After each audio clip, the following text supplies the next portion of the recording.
shit. Okay.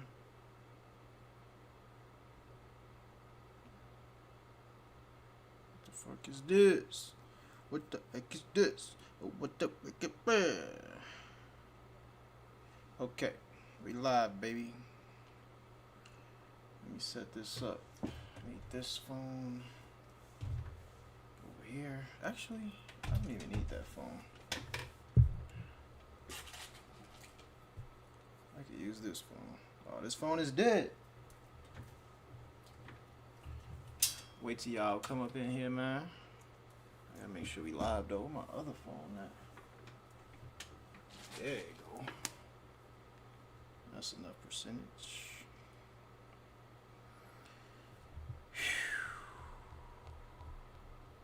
Alrighty, guys. I don't know how long I'm gonna be here today, but we are live again. Yep, we live. Yeah, we live in that mother sucker. Is y'all ready? Ready? Roll up time. Roll up time. Alright, we might do a couple of stories while we here, y'all. Depending on how I feel. I might get tired, I don't know. But in my mind, I want to do 3 story reactions. So that's what I intend to do. But, you know, I might get tired and we might do 1. We might do 2. I don't know. Is y'all rocking with me though or what?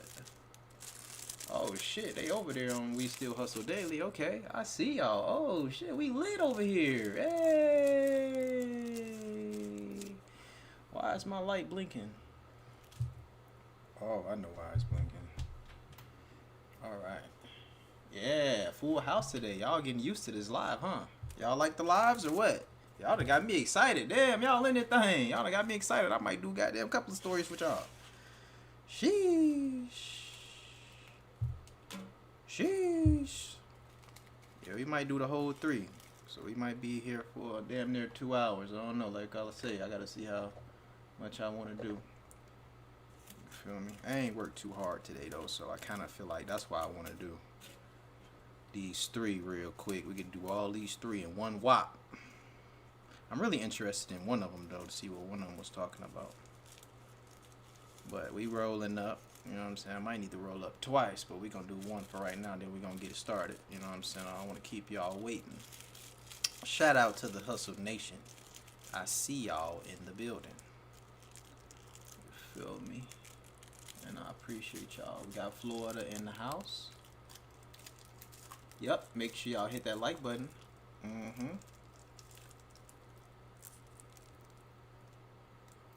Deborah. Yep, she said make sure y'all hit that like button. Make sure y'all do it. What are y'all doing?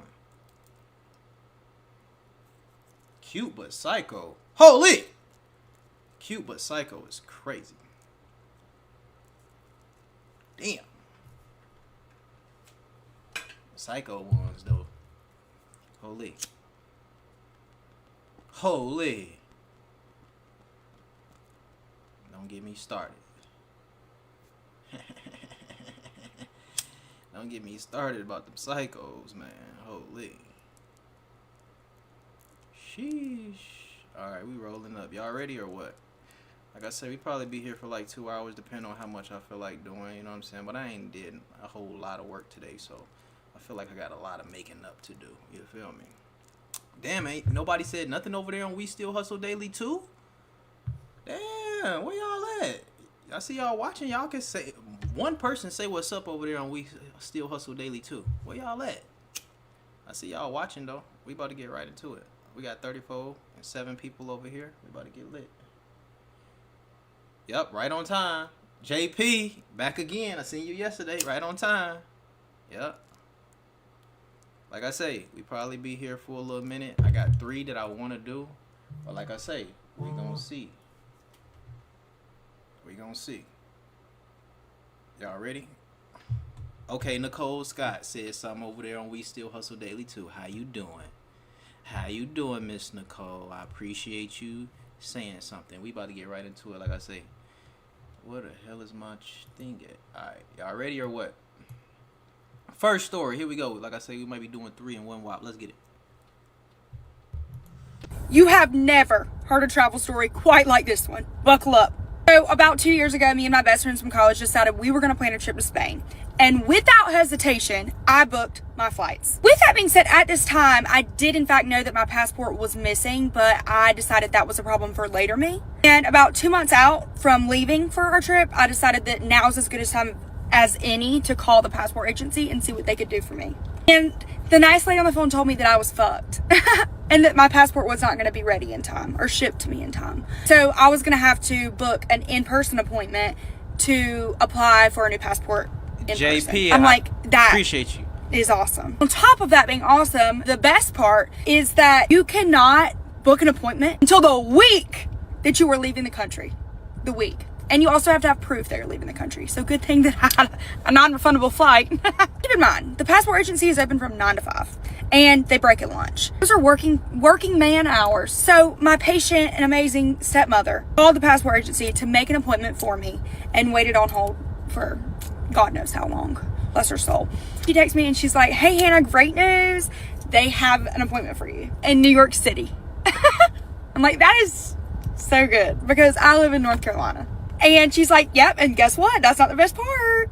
It's the same day that you leave to go to Spain. I'm like, it doesn't get better than this, folks. So this threw a big fat fucking wrench in my plans, and I had to cancel my flights. As awful as it was, I was trying to look at the glass half full and think, okay, well, I can just go stay with my best friend in New York City, who's also going to Spain with me. And I can wake up early the next morning, go to the passport agency, get it done with, and then rebook a flight, and we can go to Spain together on her flight. It sucks because I lost that money, but it's gonna be fine, okay? So about 3 days before I'm supposed to leave to go to New York City, I get an email from the passport agency, and they're like, hey girl, don't forget about your appointment. If you want to go to Spain, be here bright and early so you can get in line because I know you leave the same day. And I need you lined up bright and early at our passport agency in Buffalo, New York. Buffalo, right on. Fucking Buffalo. Great. This is great. I had to cancel my New York City non-refundable flight. And yeah, I know you're probably thinking, after all of this fucked upness, why didn't you get a refundable flight? Well, I thought surely nothing else could go wrong. Wrong. I get my new flight to Buffalo, New York booked, and the day that I'm supposed to leave, my stepmom is taking me to the airport, and she asked me which terminal so we could put it in the GPS. And so I'm looking at my email, and good thing it was Terminal 1. 1 month later, I had booked a flight to Buffalo, New York for the wrong date. So at this point, I'm in full-blown hysterics, and my stepmom is like, it's okay. She helps me book a flight for that day to Buffalo, New York. It's like $400. And I also had to get a hotel room, arrive in the beautiful city of Buffalo, New York. And I wake up the next morning, go to the passport agency. Everything is seamless. Everything is effortless. I get my passport. And it's great, right? I thought, finally, I'm gonna fucking get there. Oh, just you wait and see, girl. Just you wait and see, girl. Because I lined up at the passport agency at the ass crack of dawn, I had ample time before my flight was leaving from the Buffalo, New York airport. So I get to the airport and I'm noticing that my flight is likely going to get delayed. And I'm like, fuck. So I go to the front desk, and as one does, and I'm like, I think my flight's going to get delayed and I'm going to miss my connecting flight. And she's like, oh, sorry, you're going to have to call the operator because I can't help you here. What the fuck are you here for then? You know what I mean? So I call and they're like, okay, good news for you is that we can rebook another flight to Buffalo, New York later in the day, and you should still be able to get there. I'm like, thank God. So they rebook it and they made the first flight a flight credit. This is important for later in the story, okay? So they rebook it, and guess what? Delayed. Delayed to the point that I'm missing my connecting flight yet again. Call the operator again. I'm like, hey girl, it's me again. I need help. More than you can provide for me at this point. And so she's like, bad news. We're not going to be able to get you to Madrid, Spain until 2 days after your expected arrival. And yeah, that sucks and all, especially considering the fact that my friends were leaving Madrid, Spain to go to Ibiza 2 days later.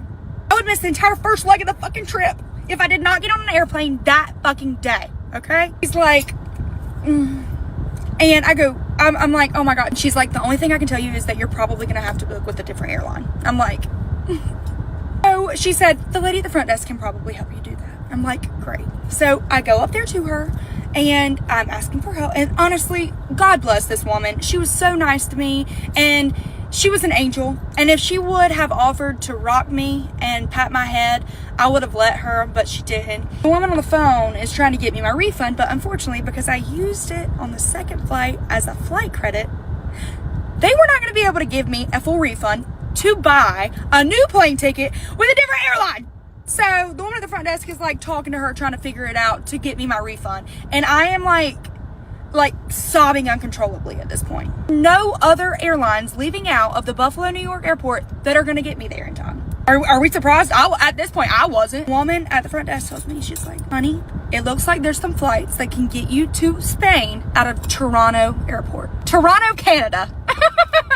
She's like, if you can get to the Toronto airport, it's only an hour and 45-minute drive. If you can get there, you can be in Spain at your expected arrival time. I'm like, I would kiss you on the mouth right now. Come here. Let me kiss you on the fucking mouth right now. She's still on the phone. She's still on the phone with homegirl trying to give me my refund back so I can book this flight in Canada. She looks at me dead in the face and she says, my shift's over.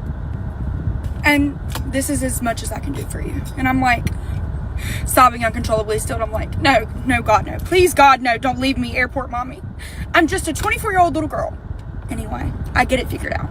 Get my flight booked. I ended up getting another flight credit, but I couldn't fucking use it. So I am trying to book an Uber to get me to Toronto, Canada airport. And it is not letting me. And I'm like, what the fuck? I've been in an Uber that the drive was over an hour and a half. Like, I know that's not the issue. Oh yeah, no worries. The issue is actually that Ubers can't cross the border into Canada. I'm like, oh right, of course. Why didn't I think of that? Out of all the times I've tried to take an Uber into a different country, I should have known that. Duh. Do some research. Guess what does take you across the border? A Greyhound bus. Yay! Okay. And I can actually get to the Toronto airport on a Greyhound bus if I get to the bus station as soon as possible. Because I have absolutely no other options. I booked my $150 non-refundable Greyhound bus ticket from Buffalo, New York to Toronto airport. I order my Uber from Buffalo airport, the Greyhound bus station. We're chit-chatting because I'm sobbing uncontrollably still in his back seat. And he's like, yeah, so you're taking a Greyhound? Like, you can tell there's some hesitation for him to leave me at this bus station. The way that he looked at me when I got out of that car was like, good luck, soldier. May God be with you. Peace and blessings. Honest to God, I thought he was going to grab my hand and pray with me before I went in. And I could not understand why. That was until I walked in. I gasped audibly. And like, trust me, I knew that riding a Greyhound bus was not going to be a first class experience. But I did not expect for it to be like I was in a holding cell. People laying face down on the ground. There was a man actually in a verbal altercation with his reflection. Like in the corner, there was a cockroach and a rat playing rock, paper, scissors, and one was smoking a cigarette. And when I say that I have never been approached by so many strangers in my life, asking me if I was traveling alone, if I had a boyfriend, where I was going. I don't even get hit on that much by the crackheads at my local Exxon. It was crazy. It was like I was Beyonce and everyone in there was looking for love in this club with yours truly. So I called my dad and I said, I don't want you to worry, but I am in fact about to be kidnapped. So just keep an eye on my location, love. So in the midst of these predators, I am acknowledging the fact that the bus should be there by now. It's not. We should be boarding, but it's not. I am searching far and wide for someone to help me, and finally there's a woman at the desk, and I go up to her and I'm like, hey, like, I'm really pushing it to get to the Toronto airport on time. Like, what's this bus's track record with getting its pedestrians from point A to point B? She said, honey, I've been working here for 15 years, and if there's one thing I know is you're not making that flight. This bus ain't gonna get you there on time. Commence breakdown number 573. Just like, okay, but you're not gonna like the sound of this. There is something you can do.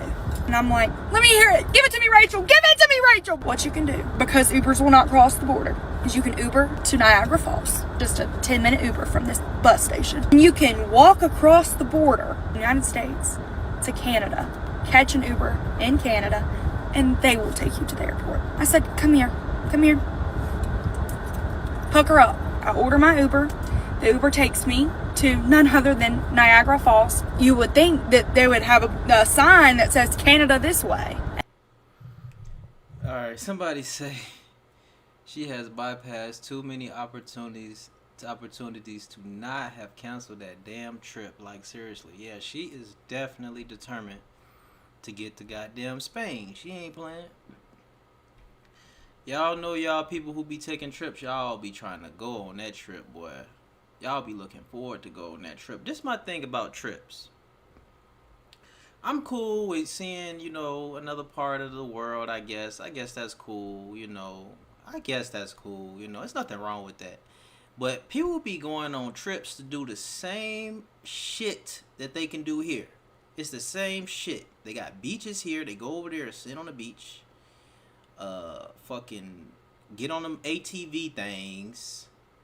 You feel me? Get on jet skis. You can do all that shit here. Go zip lining and shit. It's the same shit you could do here. I don't get the shit. I don't get it. I'm going somewhere to not really understand how motherfuckers be speaking because they got an accent or they don't barely speak English. I don't know. You know what I'm saying? We going to the next part. Damn, y'all, I'm sorry. I work a full-time job. Here is part 2, okay? Where did I leave off? Oh, yeah, Canada. So I go to Niagara Falls like I'm instructed. And suddenly, it's me against the world again. Now, I'm not entirely sure what possessed me to believe that it would be very easy to find Niagara Falls. And when I say find Niagara Falls, I quite literally mean, like, put eyes on it. And I can hear it. I can hear the motherfucker. But the lady at the Greyhound bus station told me to look for something called Rainbow Bridge. And that would get me to the entrance of Canada. I'm, like, having to ask people. I'm like, do y'all know... With my fucking suitcase in tow. I'm like, do y'all know where Rainbow Bridge is? People are giving me crazy fucking directions. Like, okay, you're gonna see a tree. I'm gonna take a right there. And then if you go like 17 steps northwest, then you'll see a bush. And you're gonna circle it 3 times. And then you're gonna wanna do the Dougie and hop. My idea of a vacation is just going, nigga, if you live in goddamn Texas and you go to California, that's a vacation. To me, shit. Hopscotch 7 steps to your left, and then you should be there. Come on, it's the middle of July, and I have swap ass, and I am walking over hell and half of Georgia to find this fucking waterfall. Picture this below me, backpack on, rolling around. What? I love to go see some shit like that. Y'all see that? That's a vacation to me. Fuck is you talking about? I want to go there. Fucking suitcase across Rainbow Bridge. I thought surely because this woman thought of this solution, there will be other people in my shoes. There wasn't. I was the only motherfucker there with a suitcase. The only bitch on that bridge with a suitcase. And people were looking at me so crazy. People were looking at me sideways. I'm like, what the fuck does this bitch have a suitcase for? But the falls are beautiful in July, if you're wondering. So I get to Canada and I have to go through customs. Did you know you have to go through? I should have surely known that you had to go through customs, but it's not every day that you walk across the border. So I go in this little office and I'm immediately getting funny looks by the people who work there. And I immediately was like, oh, they don't see this often. And I can tell that they're like, the fuck does this bitch have a suitcase for? Because, no, actually, like, the fuck does this bitch have a suitcase for? If only they knew. If only they fucking knew I had a fucking suitcase and I've gone across. And so they pull me to the side. And they begin what I consider interrogation. Yeah, you could call it that, sure. And they start hitting me with 50 questions. Like, why do you have a suitcase? Like, where are you going in Canada? Are you here visiting family? Are you here for a work trip? How long are you going to stay? I'm sensing a little bit of hostility, a little bit of confusion. So when met with adversity, make a little joke. And I'm like, oh my God, the falls are so beautiful. I love what you did with the place. A scenic office. They did not think I was funny. Not even a little bit. Not even. But I'm seeing other people around me go in and out. Stamp the fucking passport, ask a question or two, and they're in and out in no time. Not me. Not the bitch with the fucking suitcase. I'm eventually like, y'all, I don't want to be here as much as you evidently do not want me to be here. I was never meant to be here. Canada is not my target country at this very moment. It is quite literally a stepping stone, quite literally, on my way to Spain. I'm like, listen, buddy, Arthur is waiting for me in his Toyota Camry just across that barbed wire fence. I'm going straight to the Toronto airport and I will be out of your hair in no time. And I would love to tell you all about it over a cup of coffee, but unfortunately, there's a Boeing 787 awaiting my arrival that leaves the ground in just 4 short hours. They granted me access. They're a lovely country. And as I'm walking out, the guy at the door is like, aviento. I'm like, oh my God, how cute of him showcasing his French heritage. Little did I know he was preparing me for what awaited me outside of those doors. And listen, I am the first to point out American ignorance, especially my own, but I do believe that I was failed by the American education system in more ways than one, to be so completely honest with you. I knew French Canadians existed, but I thought they were like kind of few and far between, or maybe it was just a fun party trick. However, what I did not know is that 22% of Canada's population speaks French as their primary language. Now, keep in mind, the area around Niagara Falls in Canada is not primarily French speaking, but on that particular day, everyone within my field of vision was. And it made it particularly difficult to find my Uber. After about 30 minutes, beaucoup de confusion, I was finally safe and sound in Arthur's Toyota Camry. Toronto Airport, here I come. And I'm not sure if it was the scream cry to my mother that he overheard that made him go Mach 50 to the airport, but he was also playing Drake and I felt really immersed in their culture. I don't know if it's divine intervention or the spirit of Dale Earnhardt and my sweet Arthur, but we finally make it to the airport with, guess what, 2 hours to spare before my flight is supposed to board. Out of the Uber and I blow Arthur a kiss. I walk inside and see the longest TSA line that I've ever seen in my adult life. And suddenly 2 hours felt like 2 fucking minutes. I'm thinking like maybe I should call Arthur back and ask him to come inside and hold me, or maybe take me back to Niagara Falls and I'll try my luck in the United States again.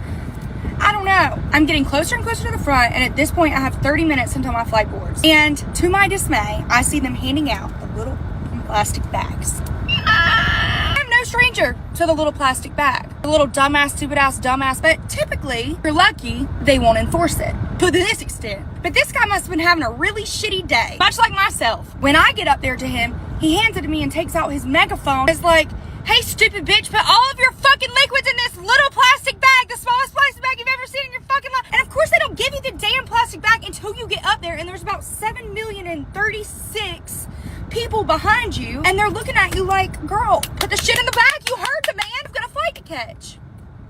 It's making my blood pressure high again. And like my upper lip is sweating. I can be seen trying to shove my Charlotte Tilbury and my Morphe setting spray in this little fucking plastic bag. Maybe that will work for some, but it's not going to work for me. It's just not my journey.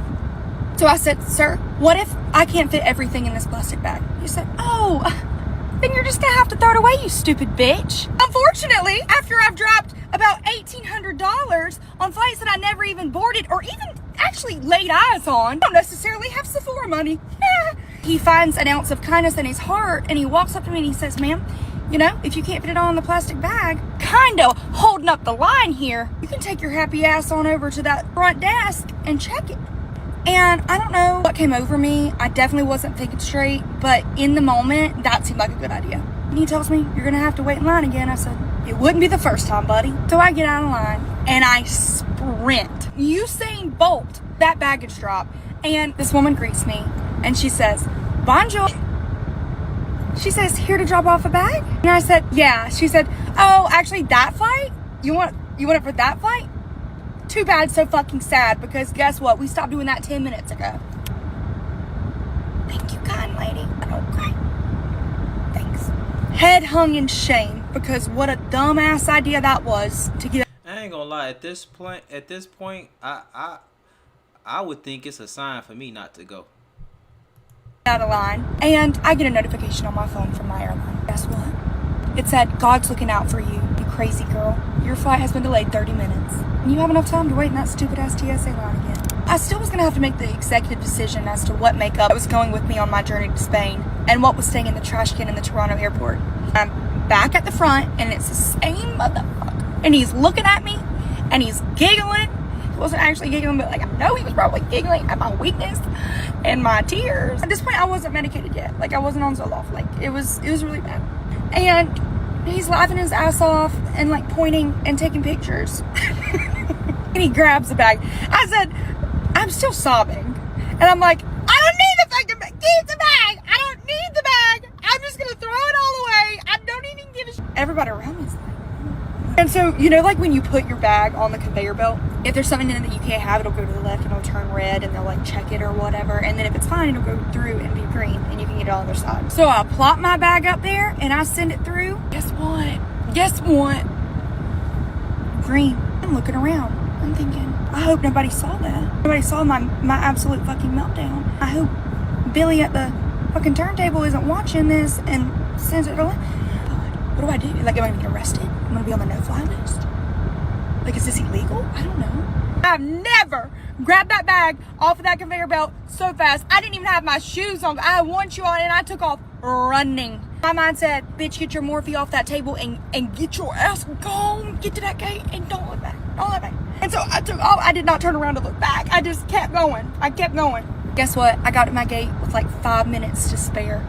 And besties, I did make it to Spain. And I had so much fun that genuinely it makes this story a funny haha story when it was not a very fucking funny haha story in the moment. And while all the odds were against me, I made it. My travel story home?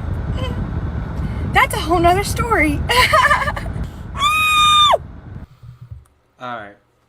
We got some more, but man, I just went to Chicago. Rest in peace to my uncle. And when I was about to get on the flight. I mean, this is different, but she had a lot of obstacles in her way. But when we was about to board the flight, them motherfuckers said something about mechanical issues. I was about to decide not to fucking go. I'm glad they did put us on a different plane, but they delayed the shit talking about some mechanical issues. What the fuck you mean mechanical issues? Like, I did not want to get on that plane after they talk about mechanical issues. And this is another thing. If y'all don't, I don't like flying, but I ain't gonna lie. I used to fly a lot when I was a little younger. And I'm gonna tell y'all, I just went on a fucking flight and the fucking plane sounds louder than what the fuck they used to sound like. Y'all be on the plane, they be like, them motherfucking heens be a little bit too loud for me. I ain't gonna lie to y'all. I don't like flying, y'all. You feel me? But I could have sworn the fucking planes were not that fucking loud back in the day, bro. Straight up. Nothing beats. Oh, somebody called her a liar. What the fuck she got to lie for? Yeah, motherfucker say anything. This ain't even no shit to lie about. Well, I guess maybe it is. Look at that toilet. That toilet look nasty. What the fuck? That look like a jail toilet. Okay, she in Canada. Alright. Damn. She was tired, wasn't she? It'll beat her ass. Goddamn, the obstacles done beat her ass. That's what's up. She made it though. My third and final Spain story time. Once I finally got to Spain, fine and dandy. Absolutely no issues to report. We had so much fun. We flew 3 different times while we were there to like different parts of Spain. No mishaps. No mishaps. Now that could be because my friends are type A travelers and they were mommy and I was baby, but nothing to report. Now, on the way home is where things get a little bit spicy. Okay, so I'm gonna need you to understand a little bit of lore, a little bit of backstory. For those that don't know me, IRL, there's 2 things that you need to know. My hangovers. It's a little bit embarrassing. It's a little bit embarrassing to admit. I have the most dramatic, intense, and deathly hangovers of any person you've ever met in your life. Whose fault is it? Bingo, bango, bongo. This girl right here, it's my own fucking fault because I don't know when to stop. My hangovers typically start that night. I'll start to throw up and then I don't stop throwing up for 24 to 48 hours. I'm not being dramatic. If you're my family or friend, comment down below, co-sign on that. And second, I have taken and passed 6 semesters of Spanish. Before I die, I genuinely want to learn Spanish. Okay, so there's that. I'm gonna throw that out there. I hope I have a lot of years left, is all I can say. If I've already said it, I need to reiterate it. Though I have completed 6 courses, I have 0 comprehensions. No comprende. No comprende español. Cannot speak it, cannot understand it, cannot learn it. Some might even say. That is neither here nor there, but it is very important to the story. My best friends that I went with are all fluent in Spanish. Like I said, type B friend with type A friends. I wasn't worried about.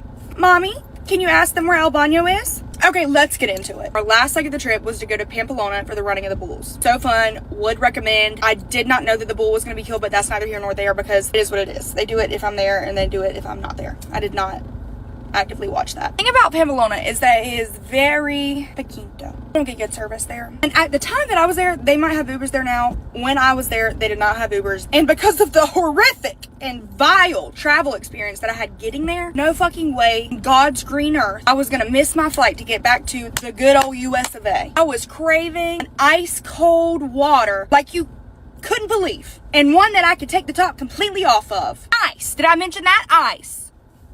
My heart's pain though, I really do. We were only in Pamplona for like 1 night, 2 nights. To be honest, I don't even remember.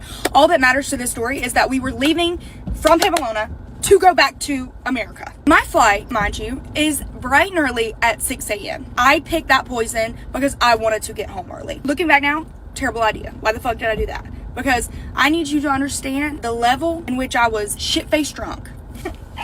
In America, I've been conditioned to arrive at La Aeropuerta 2 hours before your boarding time. So I went in from the running of the bull festivities just a wee bit early so that I could pack my bag. Keep in mind, I'm trying to leave this Airbnb at 3 a.m. and just get there a little bit early because I was not risking missing this fucking flight. Do you hear me? So you have to get a taxi to get to and from the airport. They made it very clear to us. Girl was fucking asking. You hear me? They made it very clear to us that it was very easy to catch a taxi. I heard very easy to catch a taxi. I decided the sooner the better and just go ahead and get to the airport early. And keep in mind, it is 3 a.m. and people are still out and about, including my friends. And I leave the Airbnb alone to catch my flight because I'm the only one on this butt crack of dawn flight. And I'm trying to find this taxi. I'm looking, I'm like, there's like no taxis at these taxi stops. So I see La Policia. And I say, ma'am, I am trying to find a taxi to take me to the airport. She says, oh, no worries. Here's the phone number. What you have to do is call this phone number and you can get a taxi later. However, you might have to walk a little bit because they're not going to come down here and all this. I know that these shoes can walk across country, so I'm okay with walking. So I call the number. No habla inglés. So I hung up and I called again. No habla inglés. I'm like, this is 100% my fault. Keep in mind, I told this is my fault. I'm in their country. I should know how to speak their language. You know what I mean? Like, I'm taking that full responsibility right here. And I'm saying the words that I do know. They're like, I was about to make up something. No, I didn't know what they were saying. They're like, saying things, but I don't know what. No fucking service for me to translate anything. All my friends who are fluent in Espanol are currently being doused with red wine and doing vino boobluges and vino body shots off of strangers and each other. So they're no help. I'm calling them. But listen, I'm calling them. They're not answering. They're not worried about little old me. So I'm going up to strangers. Habla inglés, please. Habla inglés. Do you speak English? Do you speak English? And I'm not being exaggerative. I bet I went up to 40 people. I'm not being exaggerative. And no one spoke English enough for me to explain to them that I have ordered a taxi, but I don't know where the taxi is telling me to go to meet them. And now I'm starting to stress the fuck out. To think I'm going to be straight. I'm going to miss this flight. I'm having like war flashbacks. Thankfully, my parents were up. Listen, I don't speak Spanish. They sure as fuck don't speak Spanish. So they could not help me, but they were there for emotional support. My mom is like, Hannah, you just need to find somebody who can help you and guide you to where the taxi's telling you to go. Oh, no fucking shit, Sherlock. I figured that much. And I finally, the grace of the good Lord above, in an hour and a half of me searching for someone, I find a little family. I don't know why they were up at 3 a.m. I really don't, but that was God. Or at this point, it's not 3 a.m. At this point, it's almost 5 a.m. And so I said, I believe it.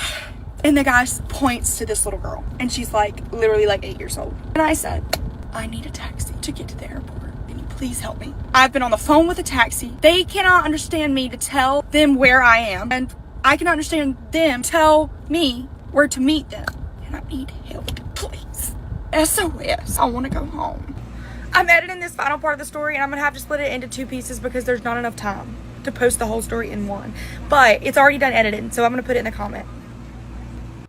Alright, we got one more part and then we're going to do another story. I got to do another story after this. It ain't really too much for me to say on this story. Watch it from Canada. I appreciate you. Urbana, Illinois. Miss Rita Robertson, I see you. Who else we got in the building? K Rose, I see you. Caught alive. Yes, you surely did. Live in the flesh. Big play live in the flesh. So yes, I want to go home. And so she translated this back to her dad. And y'all, these people were angels on earth. I'm not even kidding. Into my phone, the dad of the family calls the taxi. And the mom was like patting me on the back. I just wanted her to keep patting my back and maybe fly back home with me. Because at this point, I needed all of the emotional support that I could get. They wait there with me for that taxi to make sure that I get in that taxi. And that I owe them my life. Seriously, I will actually never forget them. If I had any money at this point in the trip, I would have given them all of it. The family waits for me to get in the taxi. I get in the taxi and I tell them that I'm going to the airport. Until he's like a little bit confused. I do also think it's important to point out this airport in Pamplona is so itsy bitsy teeny tiny. You can see it all from the main room. Like, you can look around and see the entire airport from the front door. So we start going towards the airport. Tilly's like a little bit like, are you sure? He didn't speak English, I didn't speak Spanish, but we were reading each other's vibes. We get to the airport at 5 a.m. Keep in mind, my flight is in an hour. I think it's like at 6:30, so an hour and a half. And all the lights are off. Not one single light was on. Like, they didn't even have street lights. Like, it was pitch black, except for one light shining over the front door. And I'm like, surely to fuck not. I'm like, do I risk it and go back downtown and risk not being able to find another taxi to get? No, Summer Monroe. I was going to ask you. I didn't even remember. My bad. But when you said why you playing with it, I was going to ask you what you meant by that. But I was just like, I just forgot all about this shit. Because I'm like, let's do another story, goddamn. My bad, baby. I see you. Back to the airport. Do I sit here in the dark by myself? All of a sudden, from the depth of my memory and many Spanish classes, I pull out a word that I remembered, which was segura. Safe. If I'm gonna stay here by myself and risk it, God sent me that word. But I said, safe? And he said, honestly, what was I even gonna do with that information? Because I was gonna sit there either fucking way. So why did I even ask? I should have just let go and let God at that point. I got out of the car and I went and sat in the fucking one light that they had underneath the front doors. He rolled down his window and he waved goodbye. I thought, this might be the last person to see me alive. And he commenced hangover. At this point, I've been a couple hours without a drink. The adrenaline has left my body. No longer drunk, hungover. I'm like, oh my God, I'm gonna puke my guts up. Once the puking starts, it will not stop at all. I'm like on the phone with my mom. I'm like, I'm gonna throw up, but there's literally like no grass. Like, there's no grass by the front door that's lit up that I can even see. And she was like, Hannah, do not go don't walk to find grass in the dark. Just stay where there is light and cameras, preferably, maybe even, and just throw up on the sidewalk. You know what? You can judge me all you want. I understand. I get it. Judge me. I don't give a fuck, to be honest. I did, in fact, throw up on the sidewalk 563 times. Luckily, it was just liquid, but there was a puddle for sure. And it's getting closer and closer to the time that my flight is supposed to leave. People are starting to show up, and they have yet to open the door. And all these people come and line up beside me, where my puddle of throw up is very visible to them, and 100% they know exactly what that is. I also could not stop it, so I continued to throw up beside 30 people, and they got a show bright and early that morning. Finally, they open the doors, we go in the airport, and we go to board the flight. And it's literally 15 people. Like, I'm not being exaggerative, I'm not being funny. It actually is 15 people. And I am so hungover, deathly, violently ill. Finally take off, and seatbelt sign is on. They say, we're going through some turbulence, please stay seated. And I called the stewardess over there and said, I need to go to the bathroom. She said, seatbelt sign. I'm like, no, it's an emergency. Like, can you hold it? 50 people on this fucking flight, and they're hearing me tell her it's an emergency. They probably think I need to shit my pants. I did not want them to think that I needed to shit my pants. I said, no, I can't hold it. I need to throw up. Everybody's listening. They're like, that girl needs to throw up. He brings me because I said I need to throw up. I should have said that I need to shit myself. I need to shit. Let me up so I can shit. She brings me a fucking throw up bag. She says, here you go. When the light's back on, you can go in the bathroom and throw up. I'm like, oh, okay. When I tell you, I went through 3 of these throw-up bags in the 1-hour flight to my connecting flight. I went through 3 of these throw-up bags. I bet every person, the smallest flight you can imagine, and I'm just, bleh, bleh. If I were the person beside me, I would have been like, oh. The light for the bathroom never went off until like 5 minutes before we were supposed to land. At that point, I felt safe. I felt like it was a safe space at that point. Fuck it. Who needs a bathroom when you just throw up in your seat? Fuck it. So I just kept using the bag. But like I said, there was only 5 minutes left of the flight. We finally land. And I make my Canadian flight. I get home okay. It was great. But I had an awesome time in Spain and would recommend. Beautiful country. Amazing time. That concludes my story times. Alright, maybe I gotta go to Spain. Alright, we about to do another story. I really couldn't say too much on that story. Besides, she was determined, goddamn, and she got there and she made it happen. That's the only thing I can say to that shit right there. You feel me? We gotta do another one. Hold up. Let me get this shit together. Boom. Let me take that off the screen real quick. Let me get y'all right, man. I gotta get another one. I wanted to hear another one. Let me see. Let me find that motherfucker, man. Let me read the comments before we start back, too. Cause she just got on my head like, nigga, you don't see me? You don't see me in the comments, nigga? Nigga, where you at? You don't see me in the comments, nigga? You just gonna skip past me? Where the fuck is the one I wanted to listen to? It was a lady, folks. There you go. Yeah, there you go. We about to listen to her. Holy! We about to listen to another one in this motherfucker. Let me roll me something else up. Matter of fact, I ain't gonna keep y'all waiting. No, we gonna keep this shit rolling. Hold on, let me at least get it out the jar, please. Alright. TT, I appreciate you. New Orleans. I see you. I see you. He say, Callie say, who the football team? I ain't gonna lie to you. I don't even be watching sports at all. Y'all know it was a fight the other day. I don't know who them two niggas was. I ain't gonna lie to you. I don't know what the fuck be going on. I be too busy working, man. Hustling, man. I'm just a young nigga hustling. Yeah. You feel me? Young Scooter. I'm one hell of a hustler. You feel me? That's what I be doing, man. I be working. Be working, bro. You feel me? But I don't know nothing about no football. I don't know nothing about no basketball. I don't know nothing about none of that shit. You feel me? I ain't gonna lie to you. Let's get this shit started, man. We gonna listen to another story time. What this one is about? We about to find out. Fuck it, we just gonna play it. I don't know, but I wanted to listen to it. It sounded serious. You feel me? Hi, my name is Stacy, and I'm making this video in regards to a personal situation that I have been dealing with for the last 27 years of my life. I am currently being stalked by an ex-boyfriend of mine, the father of my son, a guy by the name of Michael Allen Rockefeller. Oh, shit! It began 27 years ago when our son was only 2 years old. We lived together for a while and was engaged to be married. And at that time, things had begun to go bad for us. I decided that it would be best if I got out of the relationship and took my son and left. I met this guy in Tampa, Florida, back in 1996. And our son was born October 28th of 97. Initially, when I moved out of his house, I moved down the street to 6119 Memorial Highway, which was about 7 minutes away from where my son's father lived.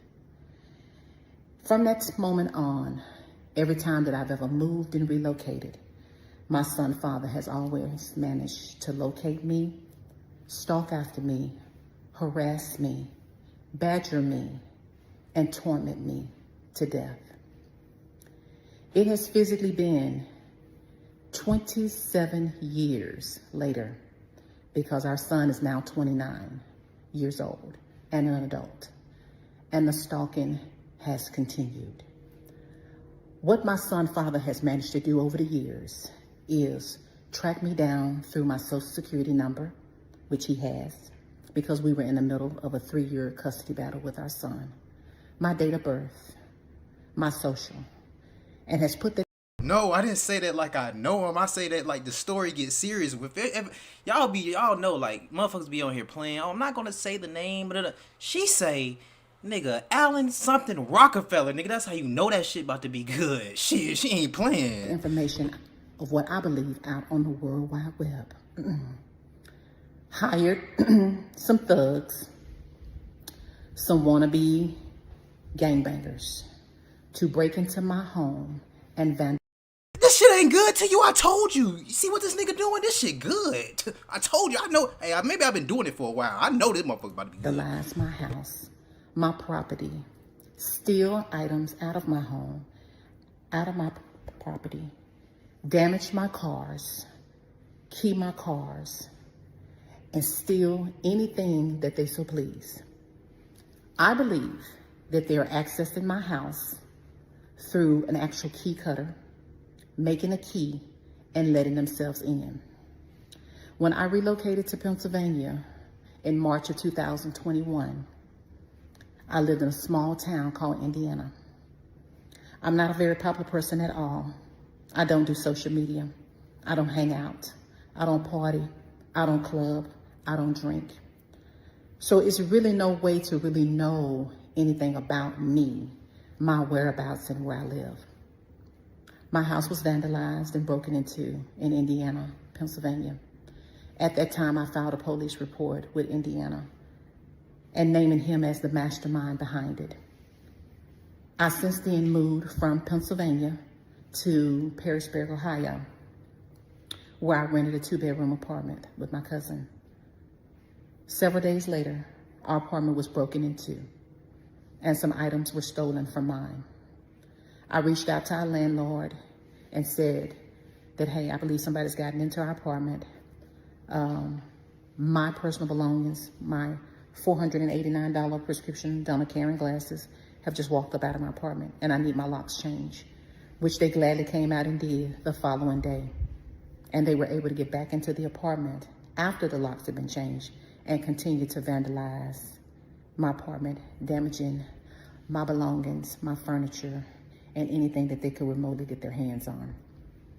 I relocated back to Texas in August of 2023 to help my ex-husband sell our old home.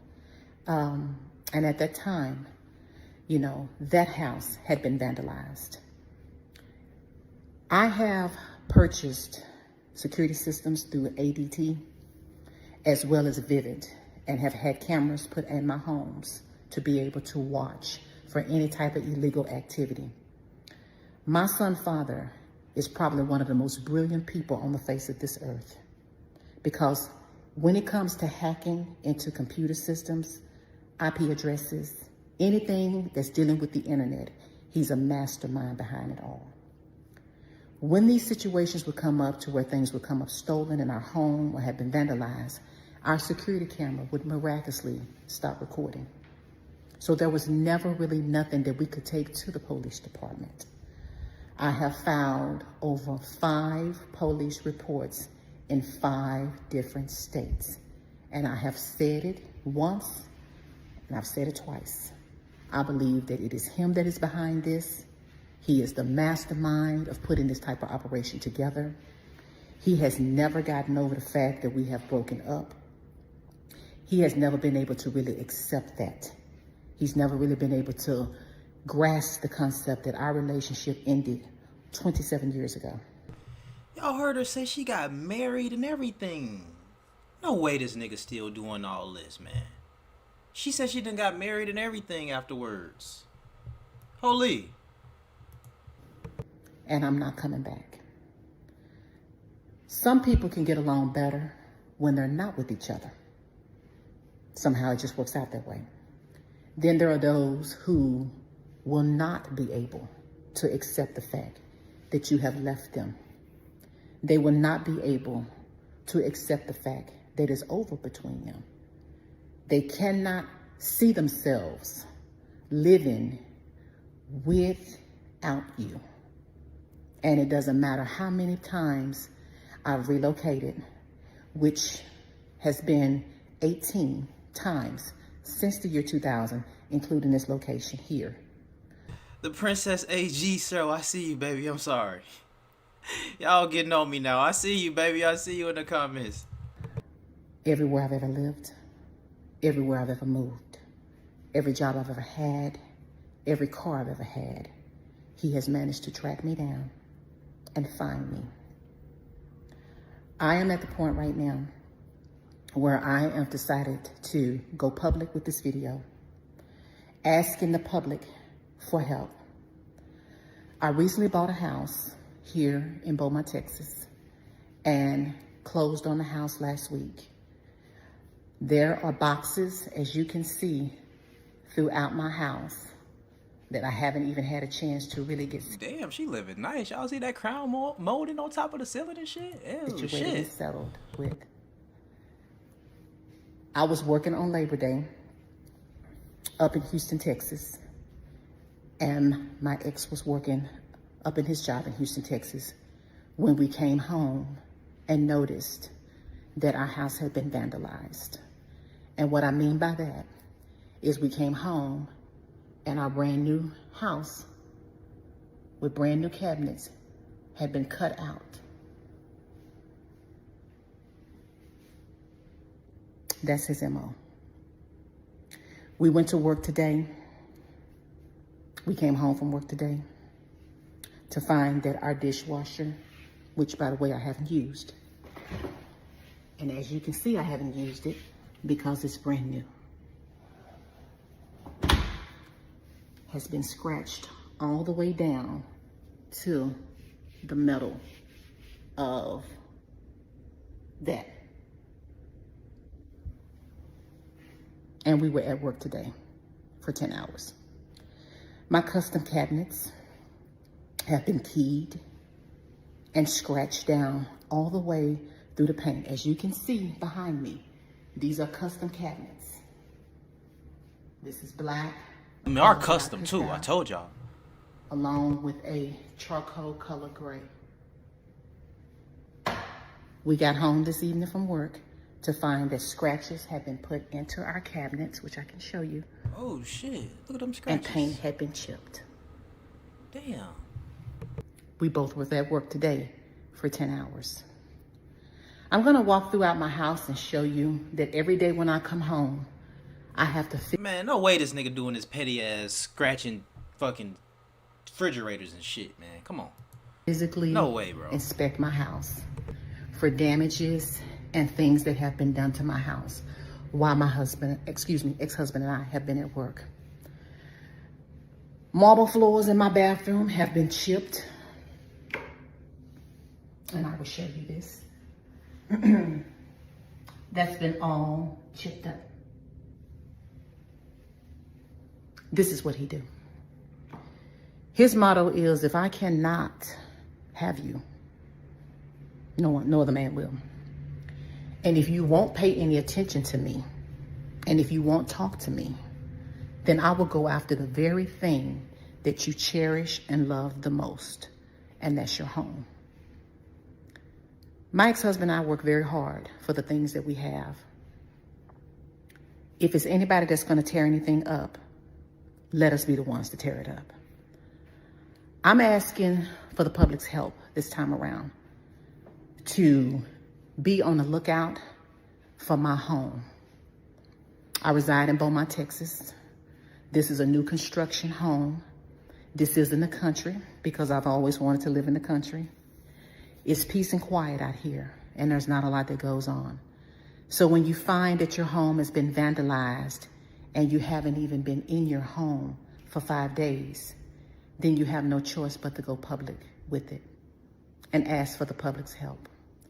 I'm asking for you all to help me because this has gone on for entirely too long. For 27 years, I have been tormented and tortured by this man. I have been stalked. I have been badgered. I have been harassed. I have been afraid to look over my shoulder. I live my life in the shadows. I'm not on social media. I don't go out and party. I eliminate all the possibilities of anyone remotely saying, hey, I saw her, I saw her out at a club and this, that, and the other, and it was located in Houston, Texas, or it was located in Beaumont, Texas. That's never going to be the case with me. I can assure you, after working a 10-hour shift at the airport in Houston, I'm all but too tired to come home and get out of my shoes and get a rest. But I'm afraid for my life. And I live my life in fear. I'm afraid that when I come home, that my home is going to be vandalized, that my items are going to be destroyed, and that something is going to be taken away from me. I'm making this video to ask you all for your help. And I'm going to post some pictures of him as well. This is my son, Father. And that's our son when he was little. This her son, Father, right here? He white? Oh, shit. That nigga might be crazy for real. Because I was thinking to myself, I know niggas can be simping over that pussy, and sometimes y'all want that pussy back. But I ain't heard of a nigga being going that crazy with hacking and shit. She say this nigga hacking, all type of shit. This her baby daddy right here, who she say is breaking into her house. What's his name? Alan? His name is Michael. Oh, my bad. Allen. Michael Allen. Rockefeller. Oh, shit. He is a Caucasian male that has blonde hair and blue eyes.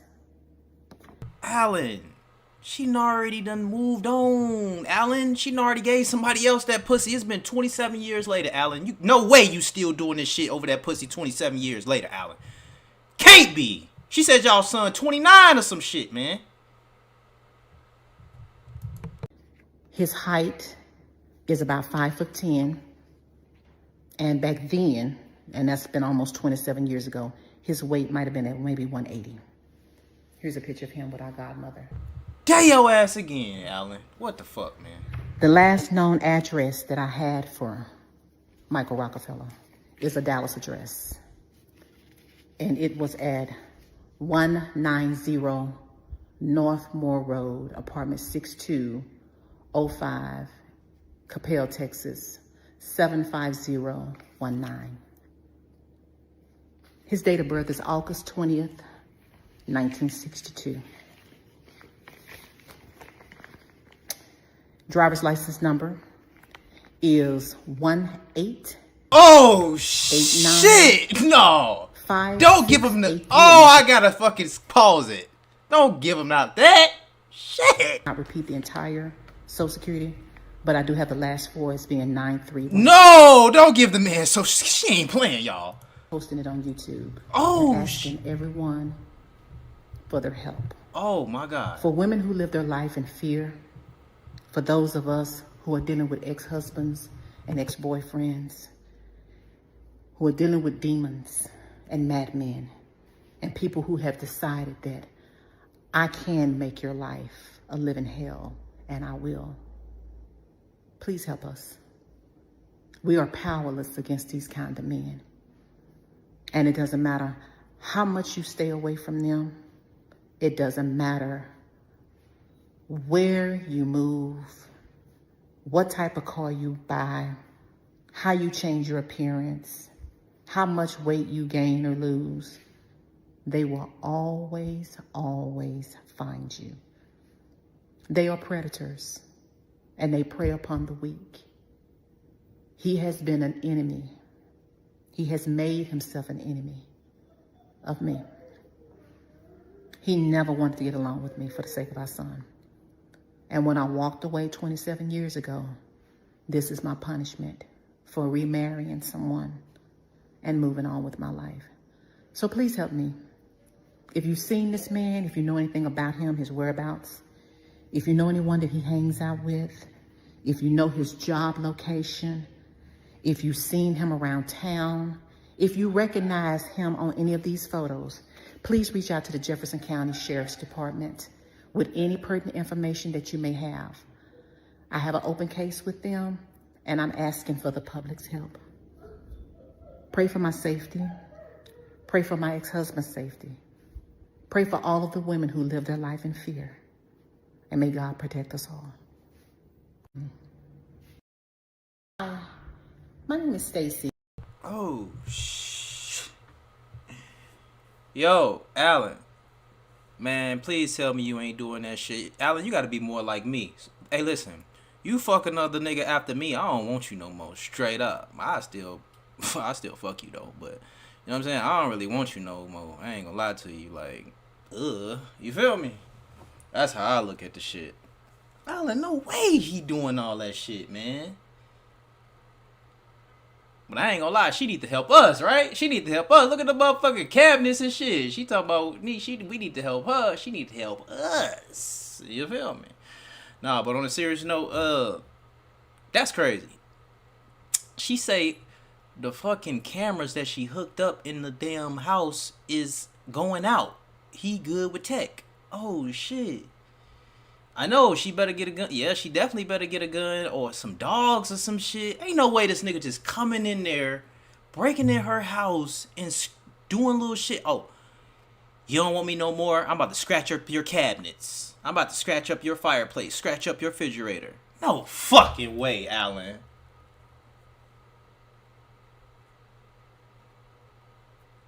Shout out to the white people, but y'all be doing some crazy shit sometimes, so I can kind of believe it. You feel me? Because I was thinking to myself, no way, nigga doing all this shit. I was like, damn, nigga doing all this?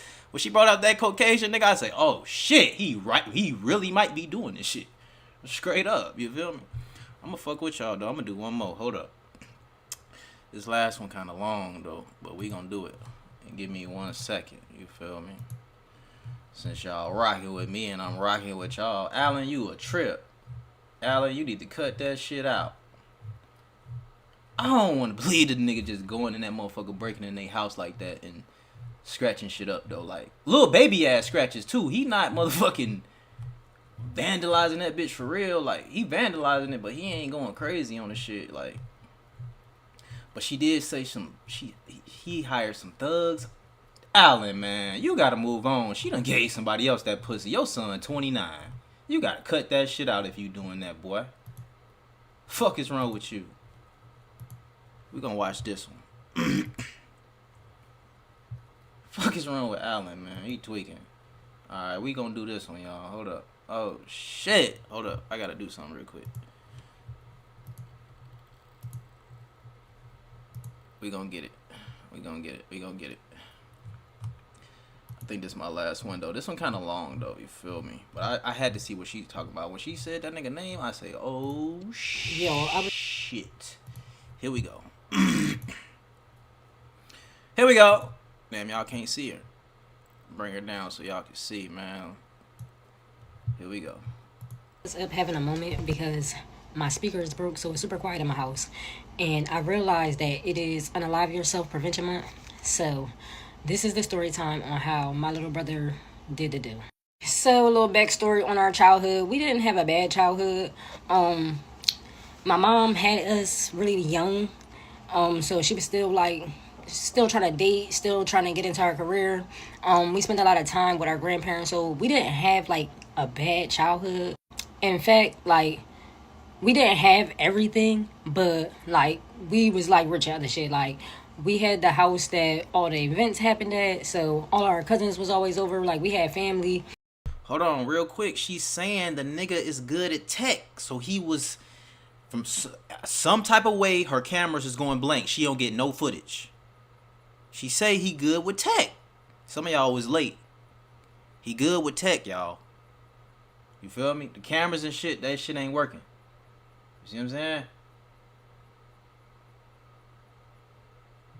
Here we go. It was just fun. Like, me and my siblings, we was lit. If you spent time with me and my siblings as a kid, you know we was lit. So my mom had me. I'm the oldest. I was born in 91. Then it's my brother Gordon. We call him Tanel. He was born in 92. Then it's my sister Nay, or Tanasia. She was born in 94. Then we got another sister named Shy. She was born in 2000. Then we got a new sister. She only 12. So originally, it was always me, Gordon, and Tanasia. Like, we never separated. Mind you, I have my own dad, and then they share dad. But when my dad's family came and got me, they got them. And when their dad family came and got them, they got me. Like, we was a package deal. And we also had a god sister named Ananya, who was born in 93. So we was all like stair steps, and that's who we spent most of our childhood with. So first we lived with our grandparents. Then they moved out when I was in like the first grade or whatever. But we still spent like a great amount of time with them. We was with them every weekend, every holiday, never missed a beat. Then in the second grade, my grandma went to visit her cousin in Youngstown, Ohio. and then she called and said she wasn't coming back. I think that was the first time, like, me and my brother, because me and my brother, as the oldest two, like, you see one, you see the other, you see, like, you get what I'm saying? So I think that was the moment that we both first felt like abandonment. But, you feel me, grandma gotta have a life too, do your thing. But we still was spending a lot of time with my papa. Again, this every weekend, never missing a beat. So around like 98 or so, my mom got with my sister Shy's dad, and we just began to see my papa less and less and less.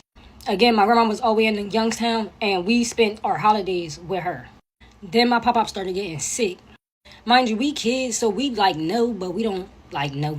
We don't know like the extent of everything. Now, mind you, we always been kids that say stuff like when we get in trouble, like, oh, I'm gonna unalive myself, like, but we was just kids. So when I was in like the 10th grade, my mom lost her house, and we was like staying in a hotel. And while we was at the hotel, we got the phone call that my papa passed away. Mind you, we was at Kmart stealing stuff so we can get in the pool when we got notified that my grandpa passed away. My little brother literally fainted. Mind you, I'm a kid. I'm thinking like that's some shit that just happened on cartoons and shit, but like he literally fainted. So then we went to the funeral, and like my brother really couldn't do the funeral, like, so he ended up leaving. Mind you, we're kids. So I don't know, I think that's like when my brother started becoming like dark. Mind you, he was still like a ball of light, but like his spirit was just dark. Still got jokes, still the best brother, but I don't know. So boom, we going through life. My brother, he keeps saying that he gonna do it, but we just like, all right. He ended up getting in a relationship or whatever, and the girl at the time, she ended up getting pregnant. The relationship was like mad toxic or whatever, and it didn't work out or whatever. They went their separate ways, but she still had the baby. Mind you, she was taking my brother through it. Like, my brother really wanted to be a dad, and the girl just really was not letting him. So in the midst of this, my sister Nay, she called us and she tell us, like, because she been in a relationship, she been away from the family or whatever, but she tell us that the guy is hitting her and the kids. Mind you, yet again, we are all without a home, so we don't even have nowhere for my sister and her kids to go. So boom, the guy, he first put my youngest nephew at the time, my sister had more kids, but he put my youngest nephew at the time in the hospital.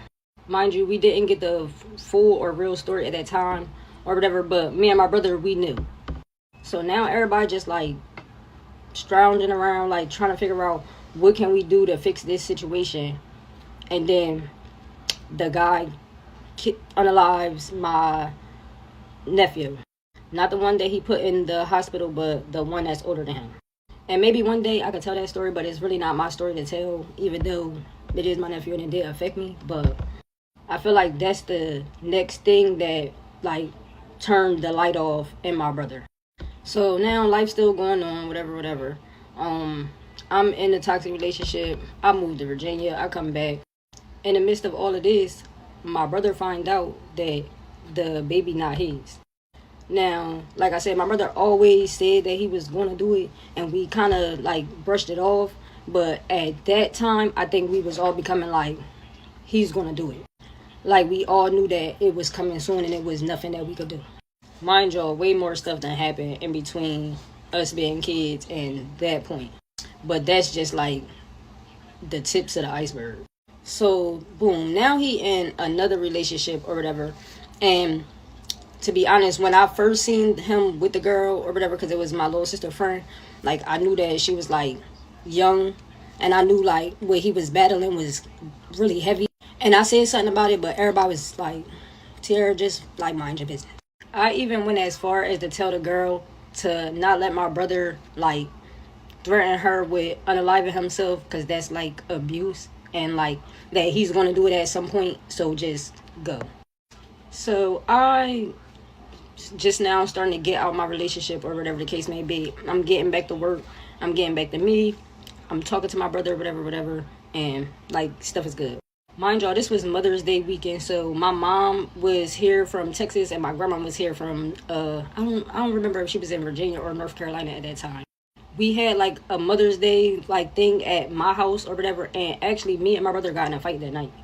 Mind you, we siblings, we always fight. Like, sometimes I think about that and I feel like if stuff was different and we was just like they're hugging each other, I think that would have been weird. So the fight don't really make me feel like no kind of way. So that was Saturday. My mom went back to Texas or whatever. So it was a Tuesday. I was at work. And the number 23 was like following me for like 3 months. Like I was taking pictures. I kept posting it on Facebook like, yo, this is creeping me out. That day at 12:23, I had said to my coworkers like, yo, it's 12:23. This number 23 is just like following me. Like, so the girl Rose was like, well, maybe it's a sign. So I was like, well, at this point, the sign need to hit me in my head, cause I'm not getting it. So I leave out the building. It's lunch break or whatever. I leave out the building to do my little, and I get a call from my sister, and she like, you at work? And I'm like, yeah. And she like, well, you need to leave. She like, Gordon just himself. Mind you, like at that time, everything in me just went blank. Like I couldn't cry. I didn't feel nothing. It just went like cold. And my sister talking, she like, they said when he arrived at the hospital, he was talking or whatever the case may be. But I knew that he completed the deed. So I told my job I had to leave, and my coworker took me, and she was like that she had dealt with a similar situation with her father, and she like talked to me on the way to the hospital, and I had even told her like, my brother is gone. Mind you, now I gotta call my grandma and tell her that her only grandson is gone. And that hurt me the most because my grandma experienced a lot of loss, like even with her own child. So we get to the hospital, and everybody's so optimistic because they have this idea that my brother came into the hospital talking. So everybody just like, when he get out of this situation, blah, blah, blah, like I'm going to tell him about himself, but me, I know that he is gone. Mind you, I hadn't talked to nobody yet but my sister, so that was the only information that I had, is that he was still talking when he got to, but I knew he was gone. So the cop come outside and he's like, where's mom? So I'm like, my mom is still in Texas. And he was like, where's dad? And my dad was in Delaware. So he was like, well, who's the oldest sibling? And I was like, me. And he was like, so you're next of kin, so you got to come with me. Mind you, I'm like, my grandma standing right there. I don't know why I was summoning my grandma, but why it got to be me. I'm running out of time, so I'm going to do a part 2. Damn, man, that's sad. She said her brother was talking about doing something to himself for a while, though. A part 2 of how my brother completed the deed. So again, the police come get me, and they're like, you're next of kin, so you gotta go with us. So I'm walking behind a police officer, and I'm asking them like is like what it's looking like. Just tell me something so I can like prepare myself. Now I know they train to like not really give you too much, and they gotta have that poker face on, but like his face was just like, I never forget it. And he just turned around, and at that point I knew like he's gone. So then I get to the ICU, and the doctor come up, and he was like, sign this paperwork so you can get his belongings or whatever. So mind you, I'm not sure if this was like reality or if I was just saying this in my head, but it was like the lights was like flickering, like weird shit. So the doctor was like, do you want to see him? So I was like, yeah. And he pulled back the curtains or whatever, and at that time my brother looked normal, and he just had his head wrapped up or whatever, and he just looked asleep. Immediately I got angry because like, why would you do that? So I go back outside where everybody else is, and like everybody out there is like optimistic and they're just trying to be positive, and I'm just like I'm just irritated as fuck. Mind y'all, at that time, like I didn't have custody of my children. My relationship was failing. Like it was like I was just losing stuff one by one. But then once I left him and like started working and shit, it's like, or I was going forward like in a better direction. And it's like, my brother, mind you, at the time, like me and my ex was like breaking up and getting back together and breaking up and getting back together, and we happened to be together at that time. And like I knew that day, like he kept calling me, like talk about like, Allah has the last say and all this stuff, and like he, not right now, yo, like not right now. I knew that day, like ew, like I just was done with him, like for good. And I'm looking around at everybody, and everybody is talking to each other and, talk about moments or whatever. And like I'm literally disgusted, like about what life is about to be. So then, like, hours go by, and they come get me and my sister Shy, because my sister Nay said she was going to stay with my grandma. So they bring us in, and the physician set us down or whatever, and she told us, like, it's over. She said that was the cleanest self-inflicted shot that she ever seen in her career, that it went through and through, and that he didn't make no mistake. At that moment, he was brain dead, but his heart was still beating. So at that point, they asked us, did we want to see him again or whatever, and we went to go see him again. Now, mind you, I'm the only person that went to see him the first time. This is my sister's first time seeing him.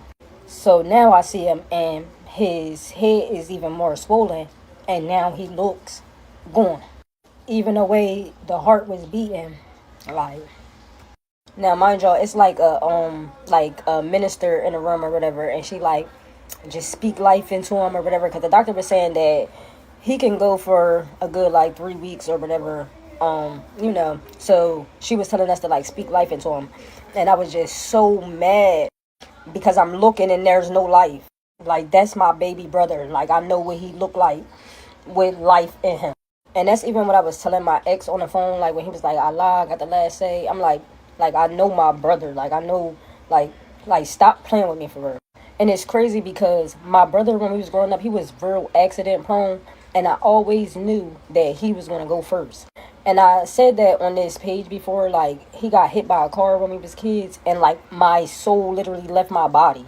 Mind you, he wasn't even hurt or nothing, but like, so now me and my sister go downstairs, and again, everybody is still optimistic, and we just gotta hold it together. We trying to figure out how we gonna get our mom back from Texas, because again, she just came up here, or whatever the case may be. So like, mind you, this all happened at like the first initial call was like 12 noon. So around like 10 p.m. they come get us again. Now they bring in the family, his girlfriend, and all of us to break the news to my grandma and the rest of the people that didn't know. So now my dad is there. So me, my dad, my grandma, my other sister, Nay, Shy, and his girlfriend, we go upstairs, and they tell them the news or whatever.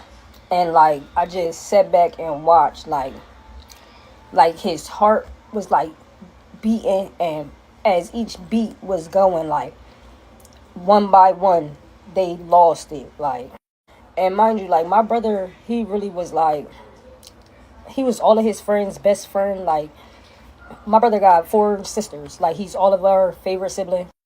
My grandma's favorite grandkid. Like, he's like the favorite person. Like, he's just such a cool guy. Like, so the story, how I got it, and how, like, I don't want to mess it up because I wasn't there, but him and his girlfriend was like in an argument about something small. Now, mind you, my brother had put all of us in like a group chat like 2 weeks before then, and at like 5 o'clock in the morning, it was like, yo, and we all woke up to get ready for work like around 7, and we all was like, you're like, what's going on or whatever. And he never wrote back, so we always in a group chat joking like, how you gonna just put us in a group chat and then not say nothing? Because my brother never would respond to the group chat that we originally had. Come to find out that he was gonna do it that night. But yeah, like, him and his girlfriend was in like a petty argument or whatever, and he actually did it in front of her. Like, she actually was stuck in a room with him, and that like really just, because she was so young. Like, it's been 3 years, and I'm just still so, like, angry about it. Like, and I don't know specifically what's making me angry, but I know that I'm mad as fuck. Like, when I think about how we always just, like, kids, laughing and playing, and, like, the stuff that transpired up until now, like, life be so crazy. Anyway, I don't know how this specific topic make me feel, because I'm a person that also experienced depression, and I even told y'all the story about how I ended up on Unalive Me Watch. But like, this final stage, like, this hit different, because like, An abundance of things could have been the reason why my brother felt like he needed to take that route. And I'm always trying to like figure out what was it. Like my brother played football. Did he have like CTE? Like my brother, like I don't know. I think about so many different factors, but what I do know is that my brother wasn't sad per se. Like he was hopeless, and I don't think I've ever seen hopelessness up close and personal. Anyway, I don't know. Like utilize the prevention hotline. Talk to your folks. I really don't know. A part of me is like happy that he's not struggling no more. Cause it was like so many years that every time something happened, we like, is he gonna do it now? Is he gonna do it now? So Damn. That's fucked up, man. Damn, and she said he unalived himself in the room with his girlfriend after an argument. But I don't. It was obviously something that he was going through from a young age. You feel me? That's crazy. Miss Doolittle, I see you. Caught alive. Yeah. You said it been some deep story times. No, this the deepest one. The other two was kind of. We had the crazy dude, and then we had the girl with the trip. But nah, this one's sad right here. unpack this because mental illness is so broad. It's so hard to know what to notice and what to look for and what to pay attention to and what to take serious. Because as humans, we all experience emotions, some higher or lower than others. So we don't really know like what depression is. Especially if you grew up in the 90s where we really didn't have knowledge of mental illnesses. People just did their vices and went about their business. Like for example, mental illness is very prevalent in my family. And I don't think the older generation knows. But alcoholism runs rampant in my family. And my brother wasn't a big drinker. So I feel like my brother took that route, whereas though a lot of others are doing it slowly, kind of. And I don't think they know, or I don't think they're directly trying to, I don't know. But what I can say is that I can see it, like now that I know what it is and what it look like, a lot of my family members are unwell. But again, you don't just walk up on somebody that's taking a drink and say, hey, look, family, you looking a little depressed to me. Let's go see the doctor. You know? So then what do? My brother experienced a lot of anger issues since a little boy, but he also was like the sweetest boy ever. So it was kind of a problem, but not really because we didn't see it in the house. It was mainly at school. Now, one random fact about my brother is that he was dyslexic, but he was a genius at math. So the moment you tell him that he got to read out loud or something, he would literally flip the school upside down. Now, my son is kind of experiencing that same thing, but like the opposite. He's more like he loves reading and spelling, but he doesn't like math. So evaluations are underway. I feel like my brother was undiagnosed with something for a long time, but again, we don't know. Like his dad wasn't around. Like it was a lot of stuff. Like mind you, we just kids, so we angry, we emotional. That's like we human. We can't really tell the difference on who's more intense than the other. Especially when you grow up in an environment where you learn that to express your anger, you got to get like big mad, you know? So it all looked the same thing. It just looked like mad. Now, when he started saying that he was going to do himself, we wasn't like brushing it off, but we was kind of like, we'll cross that bridge when we get there, kind of. He was very stubborn, and he hated like going to the doctors and stuff. Like, we tried. We wasn't like scared of him or anything, but like, if we pushed the issue about like therapy or whatever the case may be, he'll like shut down, so we'll just leave him alone. I don't think the cry for help was when he was saying that he was going to do himself. I think we missed the cry for help. Like, I think that happened like elementary school type. Around like middle school and stuff, especially when my grandpa died. I think at that point he knew who he was and what was his. I think he knew. So what does mental illness look like for your family? If you be around my family, you will have the time of your life. I swear to God. But a lot of these people are unwell. I found that when I was drinking, I was the most unwell. But like I said, my brother didn't drink. You'd be surprised, like the people that actually look the most like they could be the candidate of a mental illness is the other one. I was like drinking like to the point of passing out. And I never been like a everyday type drinker, but like on the weekends I would go so hard. I lost everything due to drinking. I also was like out loud crazy. Like I was like the yeller and like I always was mad about something and I'll fight you and I'll just like, my brother, he just was a cool guy. Like I would get into like trouble and I would like wake up in jail and just like weird out loud stuff.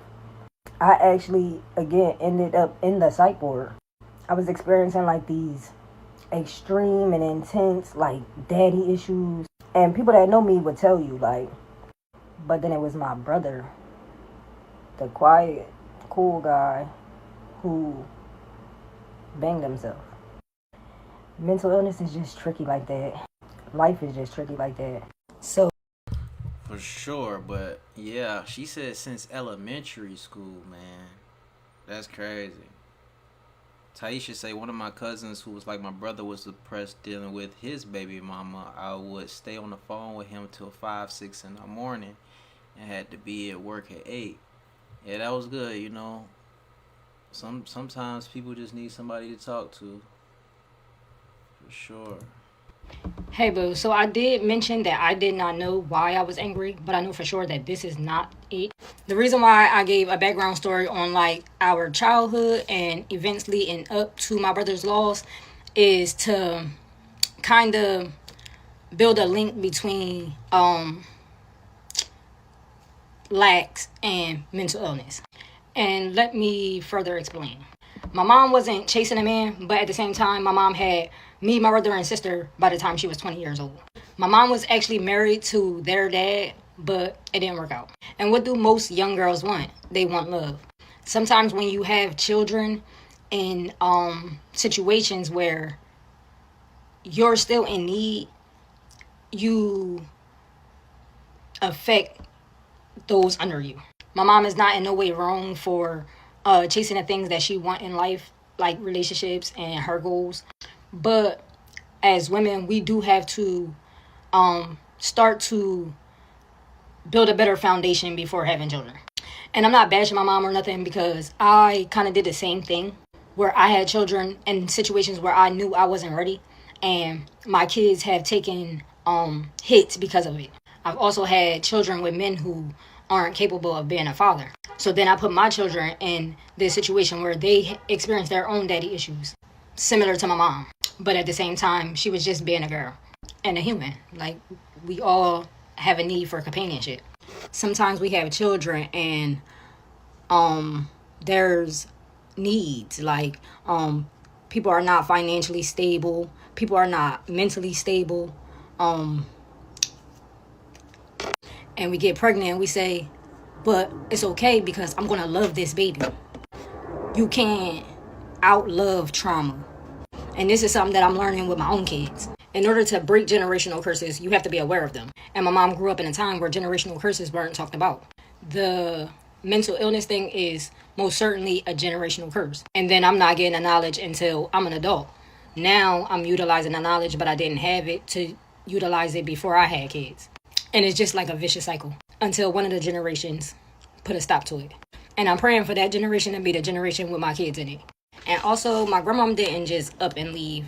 My grandma went through a lot here in our hometown. Like I said, alcoholism runs really rampant in my family. And growing up, my grandma and my grandfather were alcoholics. My grandma was a functional alcoholic, whereas though my grandfather was not. And my grandfather is not the same person as my papa. My papa is my mom's stepdad, and my grandfather is my mom's biological dad. My grandma lost her child due to alcohol. She's lost a bunch of friends due to alcohol. And I wouldn't say that at some point in her life, I feel like she thinks she lost herself due to alcohol. So my grandma left. She had to do what she needed to do for her. Oh, y'all like that. You can't outlove trauma for sure. Yeah. Yeah, I like what she said, when she say, you got to build a foundation before you bring the kids here. So this is my handsome little brother, Oh, Gordon. damn. We call him Tanel. This is Rest in me, him, and peace, my man. mom. Literally my first best friend. Like I told you, it was always me, him, and Nay. And this one we added Shy. This is some of his friends. My brother is in the back. They all been friends since like the first and second grade. It's more of them. But yeah, real loyal nigga. Him and my son, when my son first came home from the NICU, I was so delusional. I thought they looked just alike. But after my son finished baking, they do in fact look just alike. Him with my niece and my sister, just being the best uncle and brother that he was. Him and his baby that turned out not to be his baby. But my brother died wanting to be this little girl's dad. Like, he really did love her. Very on brand for Gordon. He was just like a stand-up guy. And this is us and our grandmom. This was a couple of months before his incident. I should have found this to be weird because he put this whole thing together. And he is just not that kind of person. Like, planning and hosting stuff. Like, no. Damn, man. Rest in peace to her brother, bro. This is so sad. Didn't get the help that he needed. Yo, I really want y'all to understand. What it said? He didn't get the Why didn't we help? Okay. help that he needed. Yo, I really want y'all to understand that my brother did not want the help. And I know that is such a crazy concept to grasp. Unfortunately, every case of suicide is not linked to depression, even though those two terms are used interchangeably. My brother was hopeless, meaning he didn't give a fuck if it got better. I don't think he actually wanted it to get better. He just didn't want to be here. Another random fact about his mental illness is that he didn't like to have intercourse because he got a headache. So again, we really don't know what caused all of this, but this wasn't a sad or unloved person. This was a person fighting their own mind. Your mind being the most powerful part of you. Mind you, nothing in this world can beat your mind. That's who he was up against. So now, I don't know what you suggest, but he did not want that. We happy that he stayed around for as long as he did, and he did that out of love. Because that's just the kind of nigga he is. He loved us, and that's it. My brother wasn't expressing it to us like, y'all, please help me. I'm thinking about. My brother was like, I'm on my way out of here. Do anybody need anything? Unfortunately, some people is just already knowing that they good off this earth shit. And that's okay. We love them. Some of y'all are like real life narcissists, and y'all use savior for y'all narcissism. Nobody fucking asked y'all for shit. Everybody don't want to be fucking saved. Unfortunately. He passed away and was cremated in a couple of days. How did we know to cremate him? Because these are conversations that we had. You don't think as a family we had these conversations? That's what he wanted to do. Because stop fucking playing with my grandma, her daughter, and her fucking daughters. Bitch, that was a overly loved black man. Well, y'all heard her. You feel me? Definitely gotta want the help, you know what I'm saying? And from what she's making it sound like, you know what I mean? He didn't want the help, which is very unfortunate, you know? Definitely fighting your mind is crazy. I mean, you know, is a real thing. The mind is the worst enemy for sure. You know what I'm saying? I don't know if it was. We don't know. She said this was from a little boy. He been talking like this. You know what I'm saying? So, and then you know, if you grown, you know, you're a grown man. You would, if you wanted the help, you could try to seek the help. You know what I'm saying? But he ain't want the help. You know what I'm saying? I guess somebody probably wrote in the comments like, "Oh, why y'all didn't help him?" He didn't want the help. You know? And who knows really what it was? You feel me? Who knows? You know? But rest in peace to her brother for sure. You feel me? But, you know, just the only thing about suicide is, you know what I'm saying? It does affect other people. You know what I'm saying? It does affect other people. You know what I'm saying? It affected his whole family. So, but, damn, it seemed like I've been on here for longer than an hour and 30 minutes. But yeah, that's my last one, man. We did three today. We did three. I'm gonna catch y'all same time here tomorrow. All right, around 8 o'clock Eastern Standard Time. All right. Damn, what a way to end it. I ain't got no. Let me see if I can find. Damn, I don't know if I got another one for y'all. Let me see. Damn, I do got this one. Fuck! Y'all want to do one more? Yes or no? Because I can get off right now. We can do one more. Who wants to do one more? Damn, that shit long, though. I think that bitch gonna be like, I'm gonna be here for another, like, 30 minutes if I do this one. Summer Monroe talking about some let's go. Anybody else? Anybody else? 45, 45, 45, 45, 45, 45, 45, 45. Anybody else? Ain't nobody else saying nothing. Alright, we're gonna do one more, man. Holy, y'all got me out here all night. Let me see. I want to do this one. Actually, I kind of want to do this one. Oh, shit. Oh, damn. Do I want to do this one?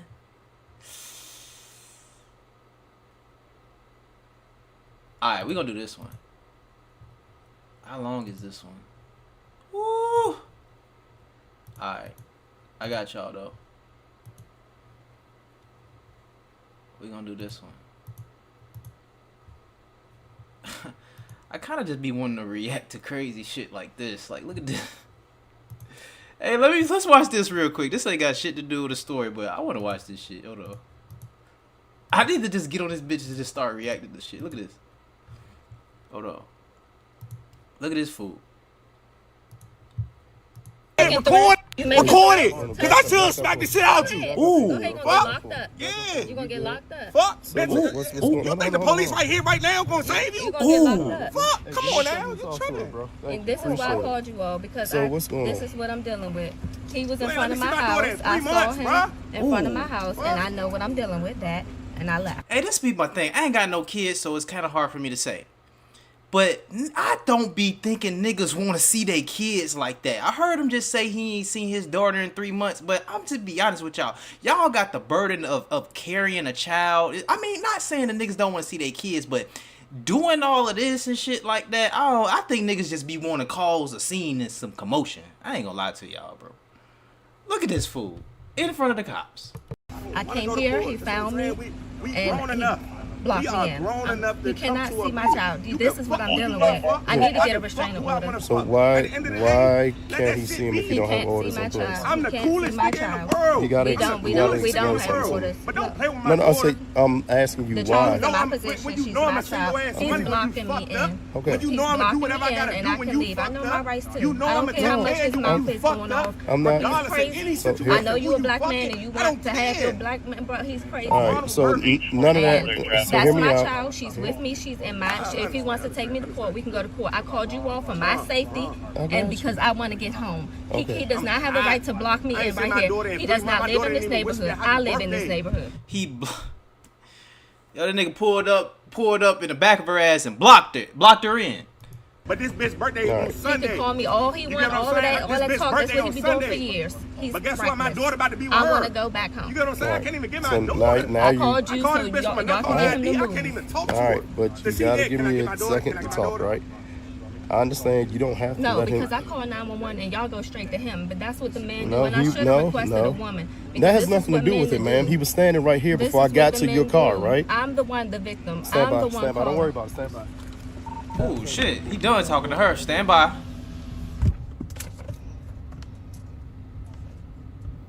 Oh shit.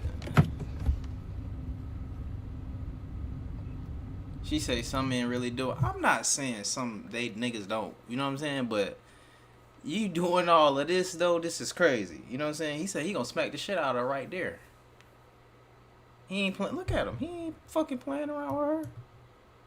Record it, cause I should smack the shit out you. Go ahead, you gonna get Fuck. locked up. Yeah. You gonna get locked up. Fuck. So Bitch, look, what's going you on? think the police right here, right now, gonna save You you? gonna get locked up. Fuck. Come on now, you tripping. bro. And this is why I called you all. He don't want to see that damn girl that bad. I'm sorry. So me again while I tell you a list of rules that my pedo father had for me. So before I go into the rules that were set for me, I just wanted to answer a few things because my last video that I made about, more so a story time about what was going on there, a lot of people had a lot of questions and concerns, and I really wanted to answer them because a lot of people were more so confused. So the biggest question, is he in jail? No, my father is not in jail. Now, if you have never experienced any sort of trauma before, or if you have, but you just didn't do this route, then honestly, I don't know what to say. I would expect you to understand where I'm coming from, but people all have their own different feelings about what I should do, what they do, and so forth. Now, my father was not put in jail because of the fact that I wanted to be done. The same day I ran away, that was the same day that I never looked back, okay? I didn't want to hear an explanation or a sorry. I didn't want to get a welcome text on, oh, if you come back, I'll change, I'll do better. And that's exactly what he sent me too. Oh, in fact, I still have those messages, but I didn't want to see any of that welcome back things. I didn't want to have to deal with more because I had been to court before.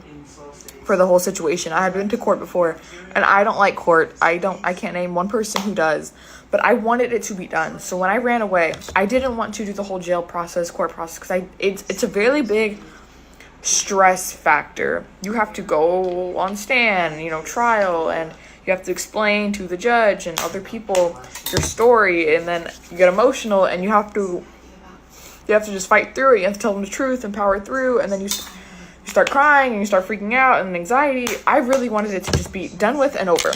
So I did not put him in jail then. No. In present time, I did rethink things. I can't heal from this. I have a lot of trauma from it. I think about it all the time.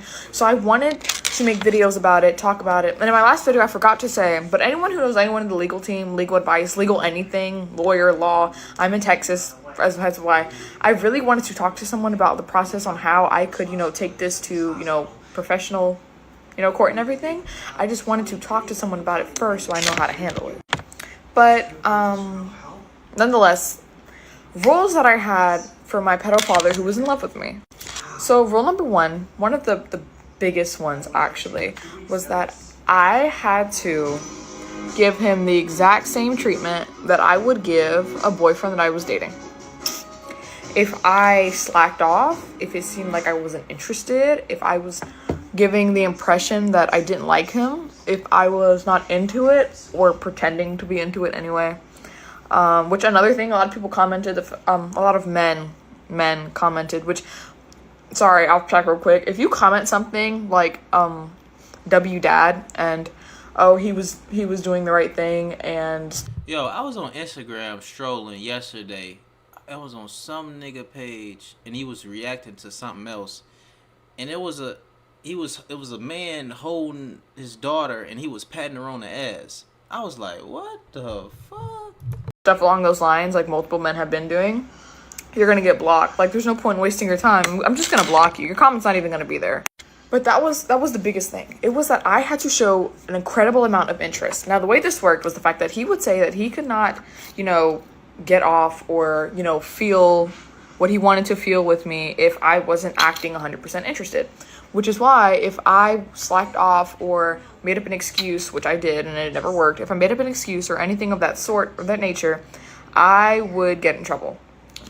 And I keep thinking of more, sorry, but another thing that people kept saying was the fact that, why are you going back into the bathroom? Why are you doing all these things if you know what he was going to do?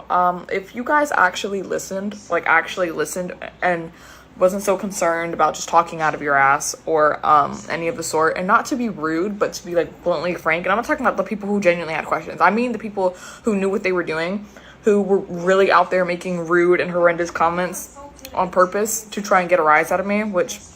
this isn't a rise, it's more so of a what's wrong with you mentally, literally what's wrong with you. Then I don't know what to tell you. I really don't know what to tell you because, again, you're going to just be blocked. But I will answer the question nonetheless. If you knew what was going to happen, why would you go back in the bathroom? First of all, I said this multiple times. I kept going back in the bathroom because there were things that would happen if I did not. Thank you. There were things that would happen to me if I did not go back into the bathroom. I thought I said that multiple times. Guess not. Consequences. Things like death threats. Things like threatening to text boys from my school pictures of me naked and stuff like that. Stuff like that. There was a whole bunch of threats. Threatening to tell my mother things about me that weren't true. Threatening to send me to a mental asylum because I was crazy if I ever told anyone. Stuff like that. If I ever did anything, I was threatened. It's really that simple. But as all this was happening and everything, I was just trying to survive. But anyway, rule number 2. I had to make sure that I did not whatsoever, not send him I don't know how to explain it. I had to make sure that I did not whatsoever send him a picture of me that wasn't revealing enough. Does that make sense? Basically, for example, say when he was forcing me to send pictures of myself and everything, if I messed up, if I slipped up, if it wasn't good enough, if it was just a picture of me, right? Like just me smiling or something like that, I would get in trouble. It's really just that simple. I would get in trouble. I would never hear the end of it. He would sit there and call me a million names, insult me, all the things you could think of on top of threatening me. Then I would get starved and ignored. So basically how it would go is I, 1, had to talk to him like he was my boyfriend. 2, I had to send him good revealing pictures of myself. Pictures, videos, whatever. And you know what's funny? I'm going to go into something that, dang, this video is already long. I have to go into something real quick. That it's like an example for people who are confused. Real quick. So my father, right? My father, who was the same man who was supposed to, love and care for me, my biological dad, by the way, who was supposed to love and care for me, that failed that miserably, he decided that it would be a great idea to go through my photo gallery to try and find revealing pictures of myself that I took myself. Now, here's the twisted part. The thing is, this man went to my photo gallery, right? Found a picture of something inappropriate of me that I had took for medical reasons. I don't have 5 heads. I can't see everything everywhere. So I had taken a picture, again, an inappropriate thing, of a very, very graphic view so I could, check something because, again, I can't see in there. And you could bend down to all the twisting and turning. I was trying to make sure I was good. So he found that picture, came to me in my room, showed it to me up close, held it up to my face, right here close, right? And was like, oh, so this is what you're doing. I know you wanted me to find this picture. I know you were hoping that I would find it. I know this, I know that. And I was sitting there like, actually, that's not the case at all. And he would sit there and swear up and down that if I did not admit that I took that picture for him, again, all hell would be raised. So I'd literally have to sit there and act like I took that photo, that was, again, for medical reasons, took that photo for his own gratification. Okay, rule number 3. Playing video games. I had to play video games with this man on the daily. Now, I love video games. I'm a very big gamer. My name is literally after a video game. I named my daughter after a video game. It's just a thing in the family. Like, we play games. This man forced me to play video games with him. I kid you not, forced me to play video games with him. And okay, so this is how it went, right? I would play with friends from school, and he would ask to join. And I have no choice, so I say yes. He joins in, and immediately, if I am not giving him attention, laughing with him, joking with him, making it seem like I really, really want him there, then he would, I kid you not, he would get so mad, and he would start to text my phone, literally text my phone, blowing it up about the fact that I was not, giving him enough attention. I was not doing enough. I was not, I don't know how to explain it. I was not engaging enough as if, I wanted him there, if that makes sense. Now, the thing is, obviously, I didn't want him there. So why would you think that I'd be engaging enough to make you feel welcome? You're not welcome. But, yeah, I had to play video games with him. And if I messed up, again, consequences, I would have to be forced to watch him do something. I would have to do something for him. And again, if you know, you know. I don't mean anything like wash the dishes. I mean something worse. But apparently this video is already, goddamn. Whoa! This is crazy. Only thing I keep remembering is the first part of the story when she said, damn, she did not put him in jail. After all this shit right here, man, damn, this dude need to be in jail for sure. This dude is wild. This is your daughter. You were doing what with your daughter? Come on, man. This shit is crazy. For me. And I'm sorry I keep getting so freaking off track, but it's like I had so much to talk about and so much I wanted to say, and so when something sparks in my memory again, I just, it just comes out. But again, part 2 of rules that my pedo father who was in love with me had for me. Now, in the last video, I said games, okay? Games. Now, this would go very far. So him knowing that I love video games, right? I obviously was on the game a lot. Him also not permitting me to go anywhere. I was not allowed to go anywhere, do anything, hang out with friends. I was not allowed to do a single thing so that he could have enough time with me possible. So that he could feel like in his head that I was his and he was mine, all stuff like that. Because that's just how the sick fuck thought. That's just how he thought. So during this whole time period and everything, I'm not allowed to go anywhere. I'm not allowed to do anything. And when I say anything, I mean anything. Bro, I was in band. You can forget band practice. I would go, but I would not be able to go to actual performances. So why am I going to band practice? Does it make sense? No, it does not. I would sit there and go to all these practices just not to be able to perform with the actual band ever. Why? Because he wanted me home, and the performances would always be on the weekends, school days, stuff like that. So I could not leave. This looks really red on camera, but I swear it's brown. Jenny can be part of this in any way. It'll destroy her. Or maybe it's not. Okay, point being, I had to play video games with him, right? Now, because it was my favorite thing and I was on the game all the time. When I was playing the game with my friends and everything else, this man would literally be texting me the whole time. Now, this is the kicker, okay? As he's texting me while we're on the game, I'd obviously be trying to talk to my friends who's obviously, speaking to me like, yo, are you good? Like, do this, do that, stuff like that, because we're on the game and obviously, communication and everything. So I would be sitting there doing my best to try and multitask and do both at the same time. So as I'm sitting there playing the game, he would be texting me, I kid you not, he would be texting me messages and messages and messages and messages and messages about, you're not doing this enough. Oh, you only want to do that because your friend said it.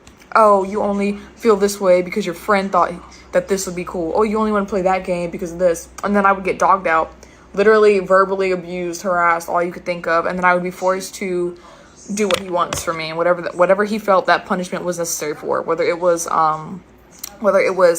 pictures, videos, engaging in acts, or not engaging, but being just someone who's there, having to watch and stuff. Whatever he felt like was a good punishment, I had to do it.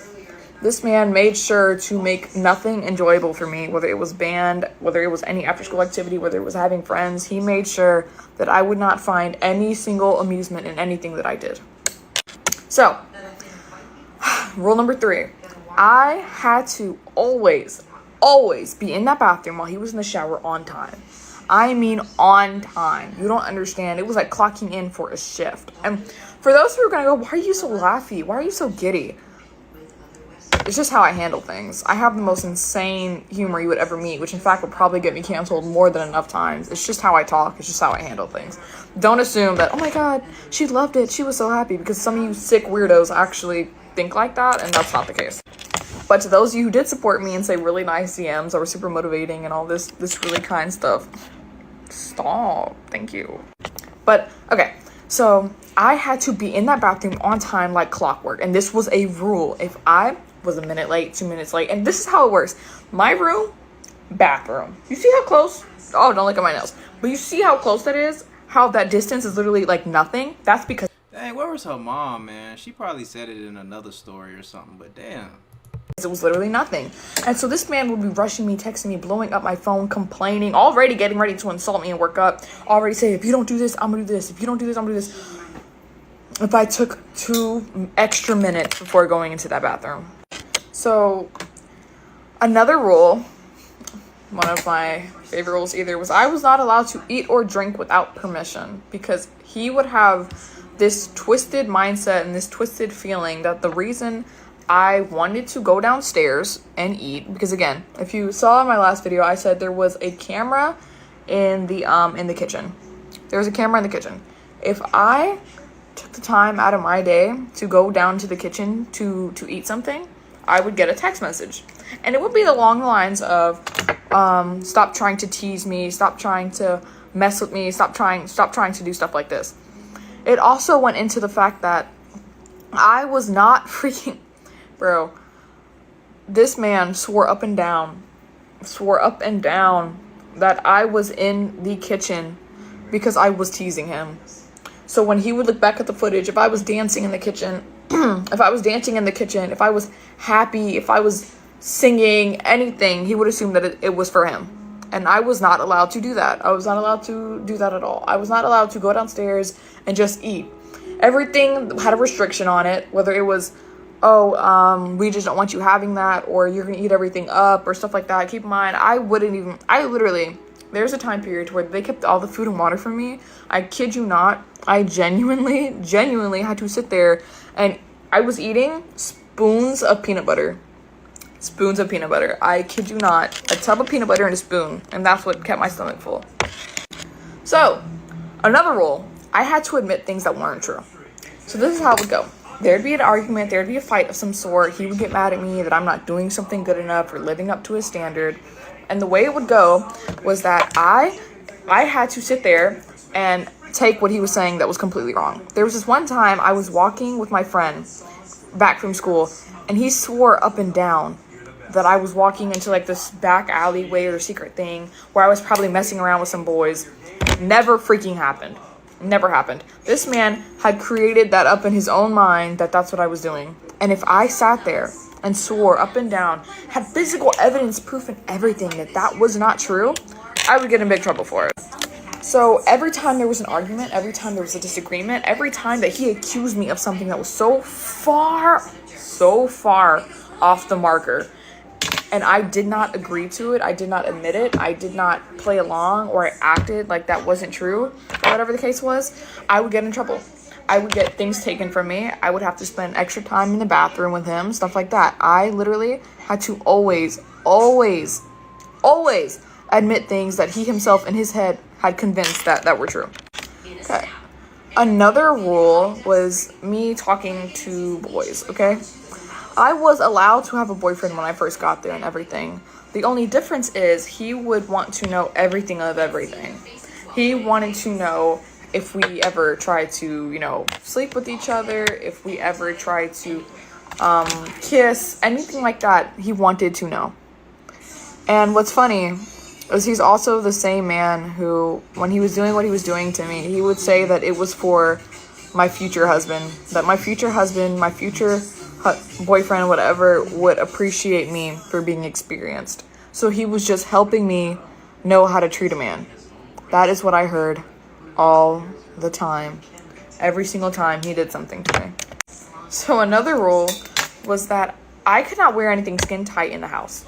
Now this is more so of a rule for myself, but a rule nonetheless, because if I did, I would get comments about my body, about how I looked, if the pants fit me well, if I was curvy enough, if I looked like a boy, if I needed to show more skin, stuff like that.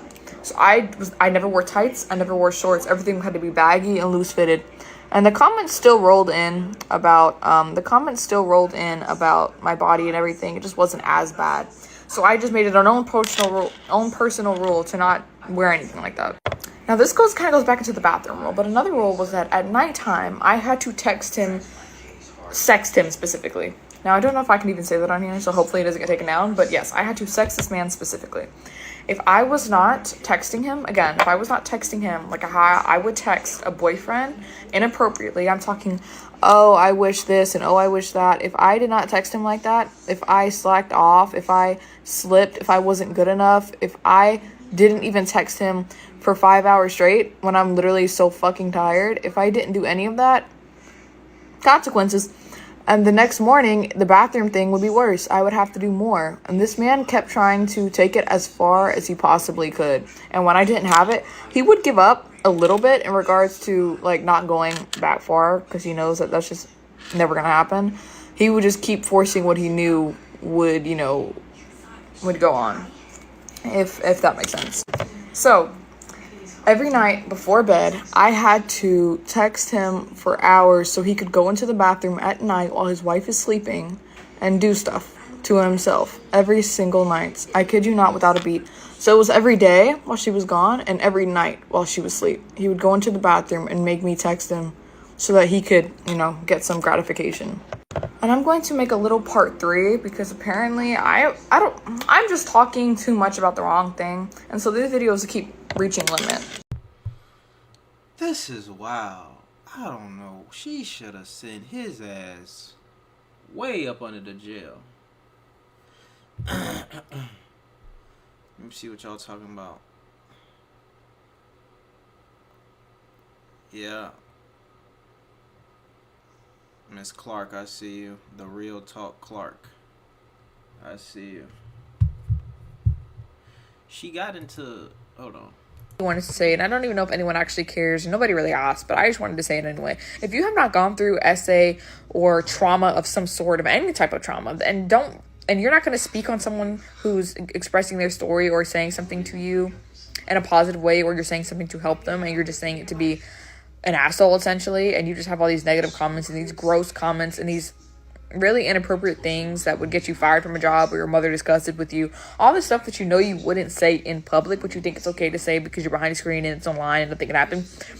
A lot of shit happens online. People are kidnapped online. People are doxxed online. A lot of things happen online. I don't know why you think it'd be okay to do that anyway, but my point was the fact that if you have not gone through things like that, don't keep a small mindset. Try and open it to as big as you possibly can, because there's a lot of different things that go on behind closed doors. There's a lot of trauma, pain, suffering, a lot of depression. People who get these Medusa tattoos, these semicolon tattoos, they represent something. It means something. And I don't want to say SA victims, but SA survivors specifically, because that is mostly what I advocate for, because I am one who's gone through it more than enough times and gotten basically zero to little no justice when I did speak up. Things like that. If you can't find it in your heart to say something kind, helpful, supportive, or endearing, then my friend, don't say anything at all. Don't act like if you went through it, you'd be sitting there telling the police, the president, the pope, everything in the prior, because that's not how it works. People don't ever talk about this. It's not how realistically trauma and abuse works. You can go through something and tell someone immediately. Yes, I'm not saying that's not possible. I'm saying that the people who don't have a reason. Everybody has a reason as to why they do not speak. And it's not fair for you to sit there and assume that the reason they don't speak is because they enjoyed it, they wanted a part of it. That is the most selfish way of thinking I could ever think. And it really pisses me off really badly, but I just wanted to speak on it because... Yo, the comments be right. Wow, no way people are in the comments saying you didn't tell because you liked it. Are you fucking serious? A lot of people in my comments and DMs had some really gross and nasty, disgusting things. And I know for a fact when I posted on the internet, I was opening up to good and bad. But my point being is you can either try to understand, or if you have no intention of understanding, keep it moving, keep it pushing. No one needs your support. No one needs your help. No one needs your like, your view. No one needs your comment. And this goes for in person and behind the screen. No one needs that from you. Nobody asked. Literally nobody asked. And if you feel the need to be nasty and create this illusion in your head of what an SA victim is, how they should be, how they think, then you myself are the problem. And it was mostly men. I got one woman who probably said something. It was mostly disgusting men who were fathers, saying how, oh, that's fine, and that's fine, and that's fine, and oh, I would do it with my daughter, and oh, he's a smart man for doing that to you. Nah, these gotta be trolls on there saying that shit. People just be trolling online. I don't know. Motherfuckers just... I don't know. I had the chance. People... But you never know, though. You never know. Like you really... There's a place for all of you guys. Like, seriously, there's a place for all of you. All of you are disgusting. But my point being, if you are not going to try to understand, if you're not going to open your narrow, disgusting point of toxic view of thinking, then do not try and comment, relate, or sympathize with someone who you have no intention of actually being genuinely sincere with. An SA survivor gets on and says something, and your big go-to is not to sit there and support, hear them out, understand, put yourself in their shoes. Your go-to, your brain says, you know what can I do to make this harder for them? What can I do to make this worse? Why don't I just be that little human in the world who does some messed up shit just because I can? Like, you need to go find something to do. Literally, you need. Yeah, they need to take their ass to hell. You know what I'm saying? But I think some people just be, I don't know, maybe I would hope to think some people just trolling, even though that's not nothing to troll about. But motherfuckers is just stupid. It don't surprise me. You see what I'm saying? But this is crazy, though, what happened to this girl as she was growing up. I ain't get to hear what happened to, you know what I'm saying, her, what's going on with her mama and shit. But yeah, this fucked up, man, for sure. Dude definitely needs some, dude need to be in jail, up under the jail. That's crazy, man. That's your damn daughter. What's wrong with these folks? Crazy. Yeah, but you know, it do got something to do, you know, I be feeling sorry for people who be having, like, raising these type of households and shit, man. This shit be fucked up, you know what I'm saying? But y'all let me know what y'all think in the comments. I'm about to wrap this shit up. Actually, I think I wanted to watch 2 more. Hold up. This some wild shit, though. Hold on, let me see. This some wild stuff. Hold on. Yeah, oh, there's only one. Let me see. Let me see. I want to watch these. I want to watch this one. Let me see.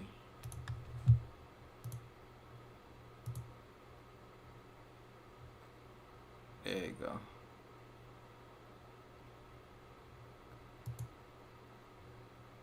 Let me see, y'all. Hold up. Damn. It's another one. Why the fuck? Oh, I know what happened. Alright, let's see what's going on right here. And then I'm getting off. I've been on here with y'all for 2 hours. Holy. Let me let y'all see what's going on. Gone through essay. Out here for 6 hours cleaning your house. How does that make you feel, man?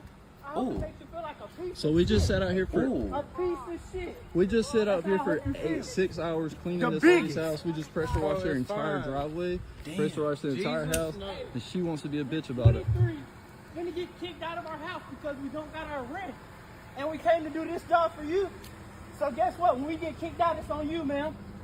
Pay them people, ma'am. I want you to go in there and lay down and think about that. Oh. When we get kicked out of our house, it's on you, ma'am, because you don't want to pay us. So thank you for making us homeless. Thank you. Yeah, thank you. Hope you can lay in your bed happy at night. Ooh. We just got 7 people homeless. I'm telling the complete truth, bitch. Ooh. Stop fucking playing. He want his money. He want his money. Yeah, you're evil as fuck, lady. Making kids Hope you know that. Let's make you feel You know, there's a good spot in hell for people like you. Oh, Oh yeah, matter of fact, you want to get our license plate? I'm going to get yours, too.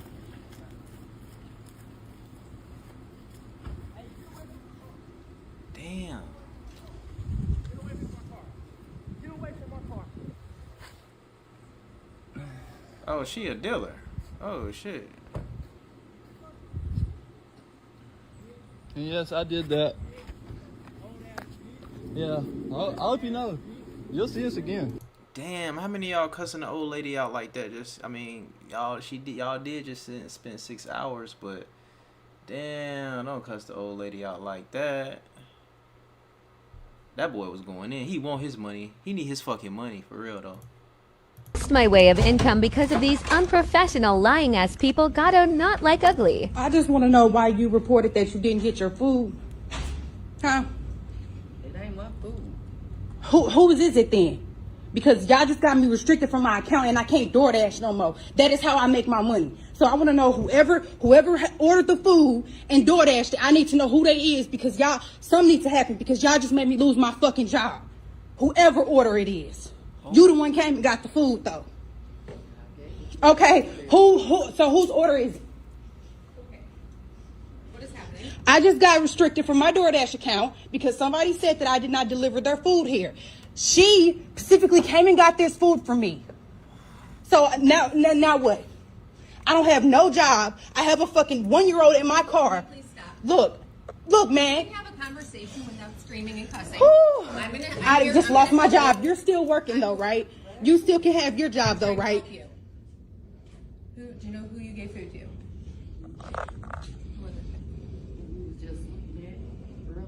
Right, the food. Can I see the food? Can I see it? That y'all have it? Ma'am. So what is this when they be trying to play? You act like you don't get the food, but you just so you can get it for free type shit.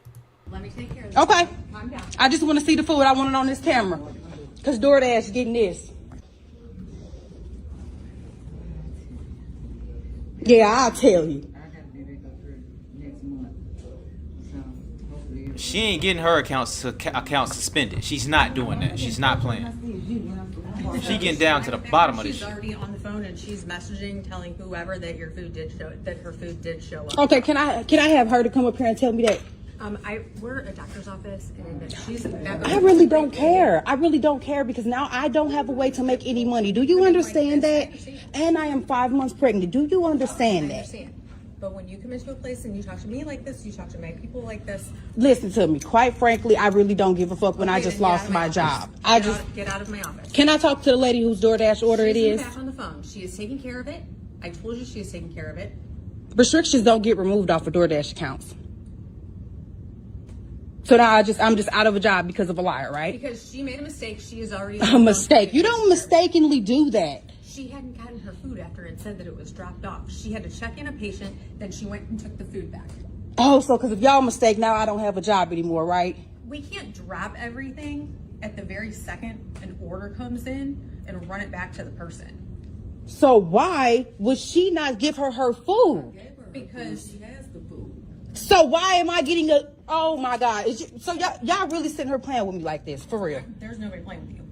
Obviously, y'all are, because I don't have a way to make any money anymore, and y'all can still sit here on the clock. She is on the phone, trying to figure out, trying to message, sending whatever she needs to send. So why can't she come up here and do that? Because I'm not going to have this in my office. You need to leave. Why can't she come up here and talk to me? Because I'm not going to have this.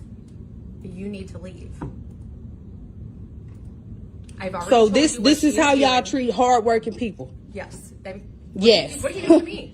So yes, this how you treat me? This is how you treat me? I'm trying to help you. You just said yes, this is how y'all treat hardworking people like shit. So now I don't have a job anymore because of y'all. So right? like I said, she is. And then you laughing and shit, you think it's funny, smiling like it's not funny. I'm repeating Okay, and I'm repeating myself. I don't have a job anymore.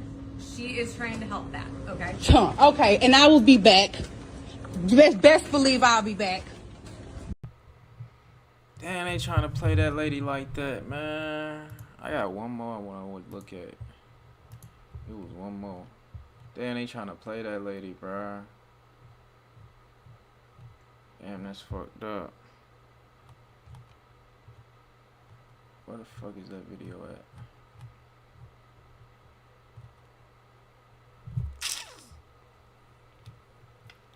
Where? Oh, there you go. Yo, I gotta watch this shit. Oh, fuck, man. Okay, but why can't you do the order? Well, I don't know. What do you want? You said you want to talk to someone else. No, you said you want to get ice. I did not say that. No, because nobody else speaks English here, and you said, why don't I get ice, right? No, I said... That's what you said. I said you... So why don't we get ice? I said... So, wait. No, wait, Nobody else speaks English, I right? said... Can we speak to somebody else? I said... Can we speak to somebody else? You said you now want you're someone trying to set me up with your phone. You said you want someone else, and I said... Look at this. Speak Spanish. Look, we and got you were your like, phone. okay, you're going to We got call all ice. this, dude. You got my food. Where's my food? You said you're going to call ice. You're the one who said that. Does anybody else speak English here? I told you. Does anybody else speak English? I speak English. Does anybody else speak English? Yeah, he speaks English, but a little bit English. Okay. Where's your boss? Well, he's not even here. Oh, so there's no boss here? No. So we can literally call Jack in the Box corporate office and you're the... Jack in the Box, that's where we at right now. Hey, listen, I do not play with people who mess with my food, bruh. I'm the type of motherfucker, like, if my food wrong, I damn near don't want to take it back up there, bruh, because I do not want you to spit in my shit. Like, this bitch ass nigga said he wanted his shit with no lettuce and fuck my shit up. Like, man, hell no. I'm the type of nigga, I'm just gonna wipe the lettuce off of, like, for real, bro. Like, damn, these motherfuckers they having the fucking phone war right now, nigga. The person in charge right now? We're not owned by corporate. Oh, you're not owned by corporate? No. So, literally nobody speaks English here. What's the American credo? What do you got to do? Well, you said you're going to call ice. Oh, dude, does anybody speak English here? Yeah. I do. You do, but you don't know how to do the order. I do. Well, Oh, you do today. Now you do. But is there anybody else? I just took your order. Oh yeah, we got you too, bro. Yeah. We got you too, man. Yeah. So you say you wanted to call ICE, right?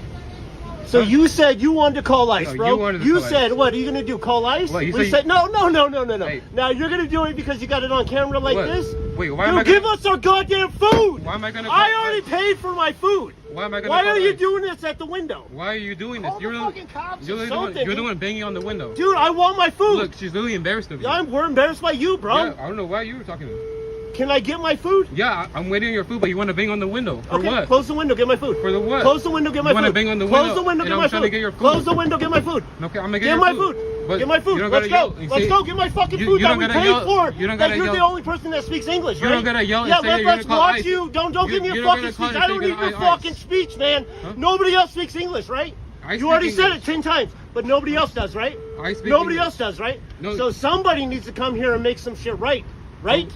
That's what you're saying. That's What? what you're saying. Nobody else can fix shit but you. What are you, 15? What? You're like 15. What? How are you running this whole fucking place here, dude? Because I can. How are you doing? Oh, because you can? Yeah. Oh, because you can. Yeah. Nobody else speaks English. I speak English. Nobody else does. I'm telling you. I You speak already English. said 3 times. Nobody else does. Yeah. Give me my stuff. Yeah, I've already but paid. You telling me I don't get my stuff? Well, Give me my stuff. Well, at Give this me point, my stuff. At this point, I'm just give you a No, refund because nope. Give me my I'm not store. going to serve someone that Then says they're give me going to my go funds. ICE. Give me my money back. Okay, I'll give you money back. Give me my money back. Okay, I'll give your money back. Politely hand this to you. Politely hand that to you. Do you see that? That was nice. That was nice. Okay, that was polite. Look at the dog. Look at the fucking dating dog. customers. Yo, Find this out is about hilarious, bro. Nobody else speaks English, right? Nobody else can help. This guy says nobody else speaks English. I don't speak English. Yo, that's why she said. That's why the nigga said you embarrassing her. Like she looking to the side. She not even trying to come back. Like, hey, this is fucking jokes to me, bro. You hear him? You said? So nobody else speaks English in No, here. I It's have just English. the two of you. See, he doesn't speak English. No English. See? And you were saying you want to call ICE. Huh? Why not? Why See, not? Why not? Why You're not? saying why Why not? not? I want my food and you're sitting here recording me. Yeah, because You're causing the trouble here. You're Dude, I'm gonna call the cops, man. I want my food, I want my money back, whatever you want. Yeah. But you're sitting here recording me. It's all good. I want my stuff or my food, but I'm calling the police right now in front of this establishment. Do you understand that? I hope you understand that. There, Call the fucking cops, you got man. your refund. No, that's fine. Give me my receipt. No, we need this receipt. I need my receipt. Well, okay. You charged my card. I deserve a fucking receipt, man. That's the law, right? You charged my card. There You you got go. my information. There you go. I need that shake back too. Look, he dropped the The drum. shake Oh, here. Look. Politely. Okay, he Right gonna there. politely put it right there. Politely. That's what's up. Let's see what else. Do you have anything else? Straws and napkins? Yeah, look at the nigga.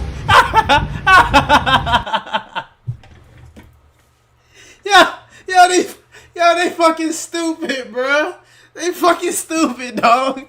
These motherfuckers is fucking stupid, bruh. Like, motherfuckers be arguing and fighting over stupid shit, bruh. This shit is funny as fuck to me. That nigga tried to, hold on. The nigga tried to pull the fuck off, bro.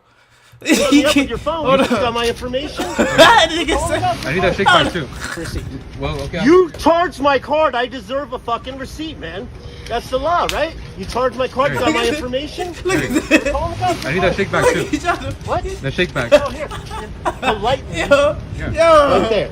motherfuckers is, yo, I Straws and can't, napkins? yo, bro. Go. I'm laughing because I can't imagine just like going back and forth with a motherfucker, like being outside, like just doing this shit, like, bro, like, for real, bro. I'm telling you, I do not want to go back and forth with motherfuckers, bro, for real. Like, they went back and forth for 4 minutes, nigga, holding the phones at each other. They stupid as fuck, bro.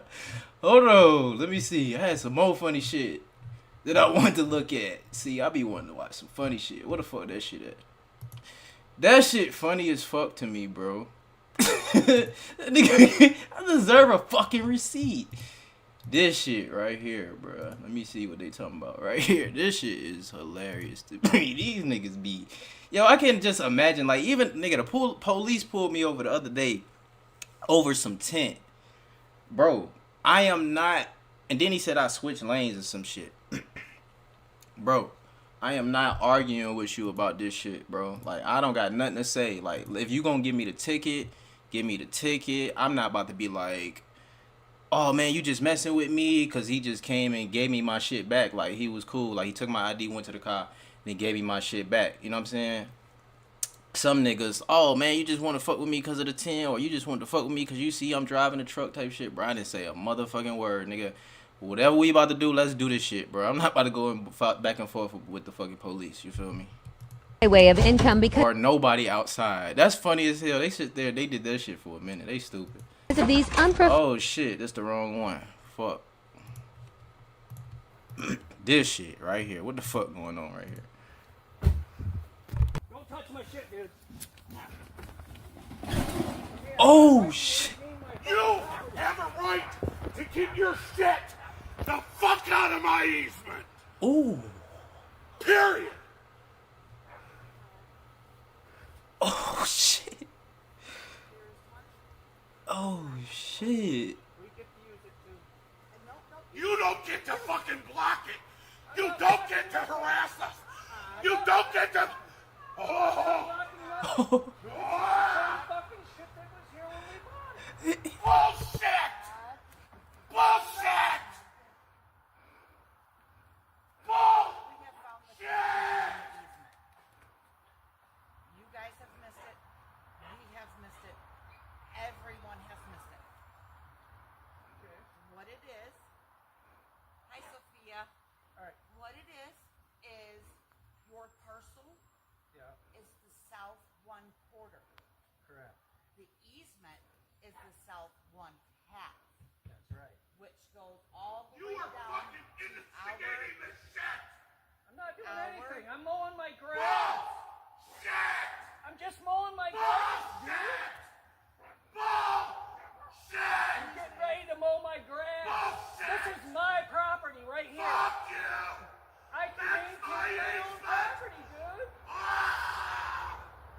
Yo. This shit is crazy, bro. I'm not stopping you from going home. I'm not stopping you from going home. All you gotta do is go home. You're motherfucking skeleton! You got two lanes right here, dude. Look, there's plenty of room. This is my fucking easement. This shit can't fucking be here. Oh my god. He just going crazy now. This is the gun. They ain't gonna fight though. Y'all ain't gonna fight. Oh shit. Damn. He just knocked his head off his head. Oh shit. Oh. He listened to that woman. What the fuck is he? Oh shit. Look what he doing. Because the fucking judge told you to get your shit out of here. My shit was Alright. already... That's enough. I had a good time with y'all today. Funny as hell. He knocked his head off his head though. Damn. I can't let you knock off my head like that though. I ain't gonna lie to y'all. I can't let you disrespect me like that. You know what I'm saying? But I had fun with y'all today, man. Shout out to the Hustle Nation, man.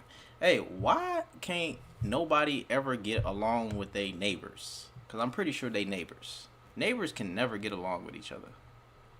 That's crazy to me. But I appreciate y'all for tuning in or rocking with me. Y'all talking about some rewind. What y'all talking about? He said he's gonna have the worst headache. Yeah, I don't know what's going on. She said, "Let me see him knock the head off one more time." Hold on. Listen to me. Go! Oh. It's on the south half. Oh. It's on the south half. Fuck! It's on the south half. Oh. I can't let you knock my head off my head like that. And then he turned around. Would I had to hit him in the back of the head? Boom. You feel me? That's funny as hell. But yeah, man, them the ones that I wanted to look at. But I appreciate y'all for tuning in and rocking with me. We're gonna be here same time tomorrow around 7, 8, 9-ish. You feel me? I appreciate y'all. I love y'all. And I'm gonna catch y'all on the next one, alright? I'm out of here. Peace. Hey, make sure y'all subscribe to both Storytime channels. We Still Hustle Daily and We Still Hustle Daily 2. Tap in, both Storytime channels. Alright? Alright.